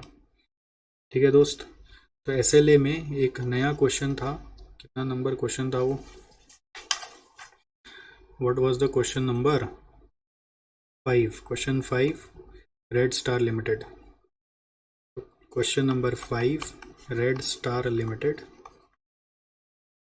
Case study digest. तो इसको देख लीजिएगा, क्या पता आ जाए, है ना, जो आया हुआ चीज़ है उससे आ जाए, और हम नहीं कर पाए तो बड़ा संकोच वाला बात है, बड़ा शर्मिंदगी वाला बात है। तो इसके साथ सप्लाई चेन मैनेजमेंट भी खत्म हुआ। ओके, नेक्स्ट आ जाओ गेन शेयरिंग अरेंजमेंट। ये बहुत आसान सा है, इसमें दो पढ़ाई करते हैं आप, एक सप्लायर के साथ गेन शेयरिंग करना है और एक एम्प्लॉय के साथ प्रॉफिट शेयरिंग करना है, और दो ही क्वेश्चन है इसके ऊपर, एक गेन शेयरिंग के ऊपर, एक प्रॉफिट शेयरिंग के ऊपर। तो गेन शेयरिंग क्या है, कॉस्ट सेविंग अरेंजमेंट है, जिसमें एक पार्टी बोलता है कि अगर तुम मेरे यहाँ पर कोई सेविंग्स लाओगे तो मैं तुम्हारे साथ अपना गेन शेयर करूँगा। ठीक है, और ऐसा भी हो सकता है कि एक पार्टी फाइनेंशियल बेनिफिट्स पाएगा तो दूसरा पार्टी नॉन फाइनेंशियल बेनिफिट्स पाएगा। मतलब मेरे को गेन लाओगे नॉन फाइनेंशियल टर्म्स में, मेरा मान लीजिए सर्विस लेवल इंप्रूव करा दोगे, कस्टमर सेटिस्फेक्शन रेट इंप्रूव करा दो तुम, तो हम तुमको एक फाइनेंशियल गेन देंगे, समथिंग लाइक दैट। तो इसमें क्या होता है, एक पार्टी का रिस्क ज़्यादा हो जाता है बट उसका रिवॉर्ड भी ज़्यादा मिलता है। तो रीजंस ऑफ फेलियर इसका आपको पढ़ना चाहिए। रीजंस ऑफ फेलियर है कि स्ट्रक्चर नहीं हुआ ठीक से, अग्रीमेंट, एरर इन इम्प्लीमेंटेशन हो गया, और relationship between outsource supplier and entity अच्छा नहीं था। प्रिकॉशन टू बी टेकन में be specific where the from the gain will come, define how the gain sharing would be done, कहाँ से gain आएगा डिफाइन करो, गेन शेयरिंग कितना होगा, कैसे उसको बांटोगे, प्रोपोर्शन भी डिसाइड कर लो। फिर effort from entity, cost saving is just not the responsibility of outsourced supplier only, बहुत दोनों मिलके काम करते हैं, टीम डिपोर्ट करना चाहिए जो दोनों मिलके काम करेगा, और शेयर करना चाहिए, ओपननेस इन इन्फॉर्मेशन शेयरिंग रहना चाहिए, जिससे कि वाकई में गेन लाया जा सके। आप छुपन छुपाई खेलेंगे, जैसे आप ऑडिट में जाते हैं सारा इन्फॉर्मेशन बताते नहीं, तो कैसे आप उसका फ़ायदा करा पाएंगे। आप उसको ऑडिटर की तरह आप समझाते हो ना, भाई मेरे से मत छुपाओ कम से कम। तो ये है प्रिकॉशन। तो be specific from where the gain will come, define the proportion of the gain, team लगाओ, एफर्ट खाली एक तरफ का नहीं है, और फिर आप ओपननेस रखो। प्रिकॉशंस ये रखना है, रिस्क फेलियर होने का कारण अनस्ट्रक्चर्ड, नॉट इम्प्लीमेंटेड वेल, और आपका रिलेशनशिप अच्छा नहीं रहा इसलिए। बट इसमें मेन क्या होता है, अगर आप गेन लाओगे तो गेन शेयर होगा, एक पार्टी के लिए एक बार रिस्क हो सकता है बट उसका रिवॉर्ड भी बहुत हाई है। पूरा मैकेंजी कंपनी इसी मॉडल पे सजाया गया था, मैंने आपको पहले भी एग्जांपल में बताया था। Profit sharing plan, profit sharing plan क्या होता है, जिसमें एम्प्लॉय लोग को बोलते हैं तुम मेरे साथ इतना मन लगा के काम करो कि अगर तुम मेरे यहाँ प्रॉफिट कमाओगे तो हम अपने प्रॉफिट का कुछ पोर्शन तुम लोग के साथ शेयर करेंगे। तो शेयर यूजुअली सैलरी का रेशियो में होना चाहिए कि शेयर आपका परफॉर्मेंस मैट्रिक्स का कोई स्कोर के बेसिस में होना चाहिए। तो आंसर है कि परफॉर्मेंस मैट्रिक्स का स्कोर पे होना चाहिए, क्योंकि कभी कभी कोई लो सैलरी वाला अगर ज़्यादा अच्छा परफॉर्म कर जाएगा तो उसको ज़्यादा प्रॉफिट मिलना चाहिए, प्रॉफिट का शेयर मिलना चाहिए, ना कि जिसका सैलरी ज़्यादा है उसके हिसाब से। सो प्रॉफिट शेयरिंग प्लान में an arrangement between employer and employee for group incentive और cash bonus to be paid to the workers to employee, it is computed as a percentage of profit, it boosts motivation, it is a performance management tool, it is also pre stage of kaizen। मतलब kaizen implement करना है, मतलब improvement का लालच देना है, improvement करवाना है अगर तो लालच देना पड़ेगा, इंसेंटिव देना पड़ेगा। तो उसके लिए ये implement कर दो अपने ऑर्गेनाइजेशन में और फिर बोलो जाओ थोड़ा थोड़ा सबको improvement लाओ। तो सबको improvement लाएंगे तो प्रॉफिट कंपनी का बढ़ जाएगा, तो फिर प्रॉफिट बांटना पड़ेगा, प्री स्टेज ऑफ काइजन इसीलिए कहते हैं।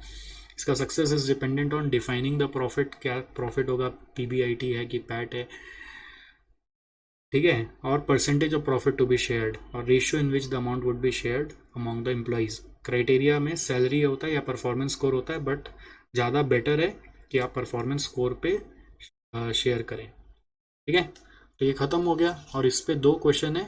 एक ये वाला जो है, ये क्वेश्चन नंबर 2 आपको मिलेगा कोना प्रिसाइज सॉल्यूशन के नाम से, जो केस स्टडी डाइजेस्ट में है, अभी तक एग्जाम में नहीं आया है। और एक क्वेश्चन नंबर 1 आपको इसके लिए मिल जाएगा, राया हेल्थ केयर बोलकर। और एक क्वेश्चन आया हुआ है, वो किसी और क्वेश्चन के साथ कहीं कंबाइन होकर बैठा हुआ है, उसको हम अभी पत्ता नहीं दे रहे हैं। ये आपका राया हेल्थ केयर लिमिटेड का MTP May 20 में आया है। तो इसके साथ मेरे तरफ से भी चैप्टर 2 ख़त्म हो गया। और इस बार मैंने क्वेश्चन के साथ आपको बता दिया, तो इसका मतलब आप देखो इफेक्टिवनेस क्या हुआ कि आपका मेरे साथ साथ 80% तक तैयारी हो जा रहा है। अब कोई क्वेश्चन यदि आपका एकदम नहीं किया हुआ है, एकदम मार्किंग भी नहीं किया हुआ है, तो उस क्वेश्चन को खाली, जो मैंने यहाँ पे लिस्ट में लिख दिया, उस क्वेश्चन को खाली देख लो। और अगर मैंने किसी क्वेश्चन में अंदर में नहीं घुसा और आपको याद नहीं आया है उसका, तो उसका वो पोर्शन को देख लो, बस हो गया आपका काम। आपका एफर्ट अब मैक्सिमम आधा 1 घंटा का है। अगर इस चैप्टर को अपने से और करोगे तो मैक्सिमम आधा घंटा का, ठीक है। तो आप इस चैप्टर को भी ख़त्म करो और फिर अपने चैप्टर में घुसो। ओके, हाँ जी दोस्तों, हम लोग आ रहे हैं एक बार और वापस रिव्यू करने के लिए। सप्लाई चेन मैनेजमेंट में आप आ जाइए एक बार वापस, एक बार और आइए आप सप्लाई चेन मैनेजमेंट मेरे साथ देखिए जी। सप्लाई चेन मैनेजमेंट में मैंने आपको पढ़ाया था सर्विस लेवल एग्रीमेंट, और उसके साथ अभी हाल में बताया था एक केस स्टडी डाइजेस्ट का क्वेश्चन है, रेड स्टार लिमिटेड, जिसमें मैंने आपको एक मेन क्रक्स समझाया था, ठीक है। बट फिर भी मैं चाह रहा हूँ कि आप उस क्रक्स को अपने इस नोट्स में अपडेट कर लें कि service level agreement versus service level में डिफरेंस क्या है। अग्रीमेंट एक फॉर्मल डॉक्यूमेंट है, एक फॉर्मल डॉक्यूमेंट है जिसमें आप सारे के सारे टर्म्स एंड कंडीशन बताते हो। उसमें आप सर्विस लेवल भी डिफाइन करते हो। Service level is also defined, ठीक है, इन द अग्रीमेंट। और ये भी बताते हो कि अगर आप ये नहीं कर पाए तो क्या होगा, उसका पेनल्टी क्या होगा, रोजाना क्या होगा। ब्रीच ऑफ टर्म्स का भी उसमें बात होता है कि अगर ऐसा हुआ तो क्या होगा, what you can expect and what if I breach. Service level क्या होता है, सर्विस लेवल होता है minimum acceptable level of performance, इससे नीचे नहीं जा सकता। इसको हम लोग बहुत बार इस तरह से रीड करते हैं, जैसे फॉर एग्जांपल हर इंडस्ट्री का अलग अलग है। जैसे BPOs में, BPO क्या करता है, कॉल्स अटेंड करता है on behalf of your company. अगर आप मान लीजिए अपना सर्विस सेंटर खुद नहीं चलाना चाहते हो, तो आप एक BPO को असाइन कर दो, आउटसोर्स कर दो। और आउटसोर्स कर दिया तो BPO should promise you something ना, कि हम आपका सब प्रॉब्लम तो सॉल्व कर लेंगे, बट एक क्वालिटी भी तो एक लेवल होता है। तो क्वालिटी लेवल BPO ने प्रॉमिस किया 90/20 SL से जाएंगे।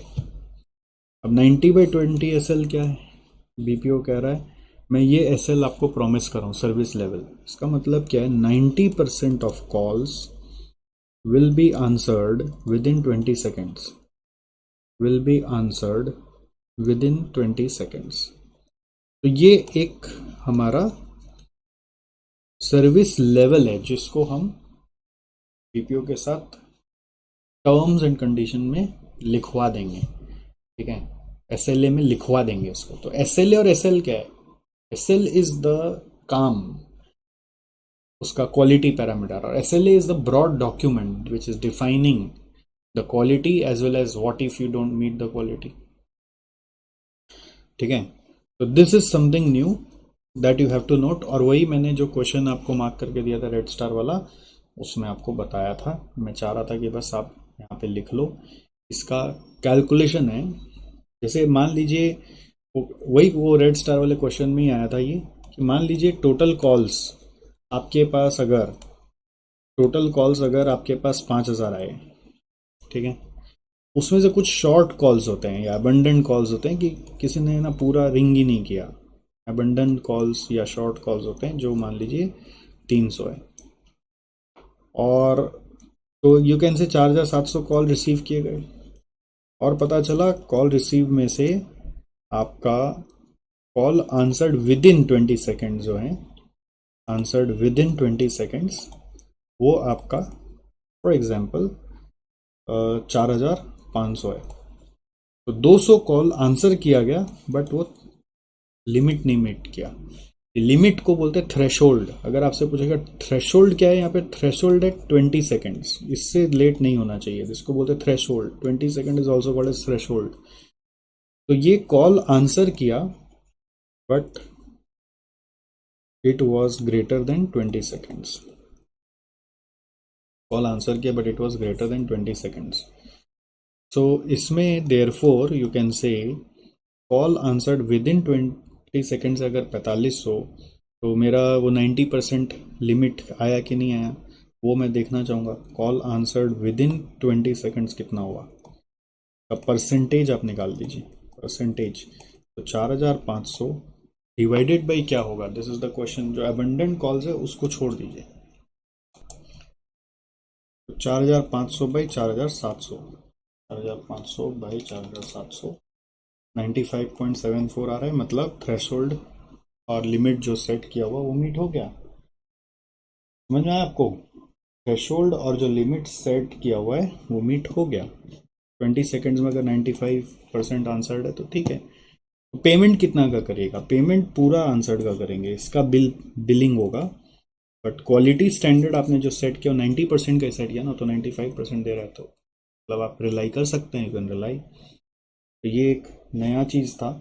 हालांकि वो क्वेश्चन में वो टच कर दिया था, बट मैं चाह रहा था कि आप अलग से वो अगर वीडियो नहीं देखे हैं, मतलब वो वाला क्वेश्चन को आप स्किप मार दिए, नहीं ध्यान दिए, एक रिसेंट केस स्टडी डाइजेस्ट में आया था, तो भी आपका काम हो जाए। तो ये आप नोट्स में प्लीज़ अपडेट कर लीजिए अपने। सप्लाई चेन मैनेजमेंट का ये एक पार्ट। ऑलराइट।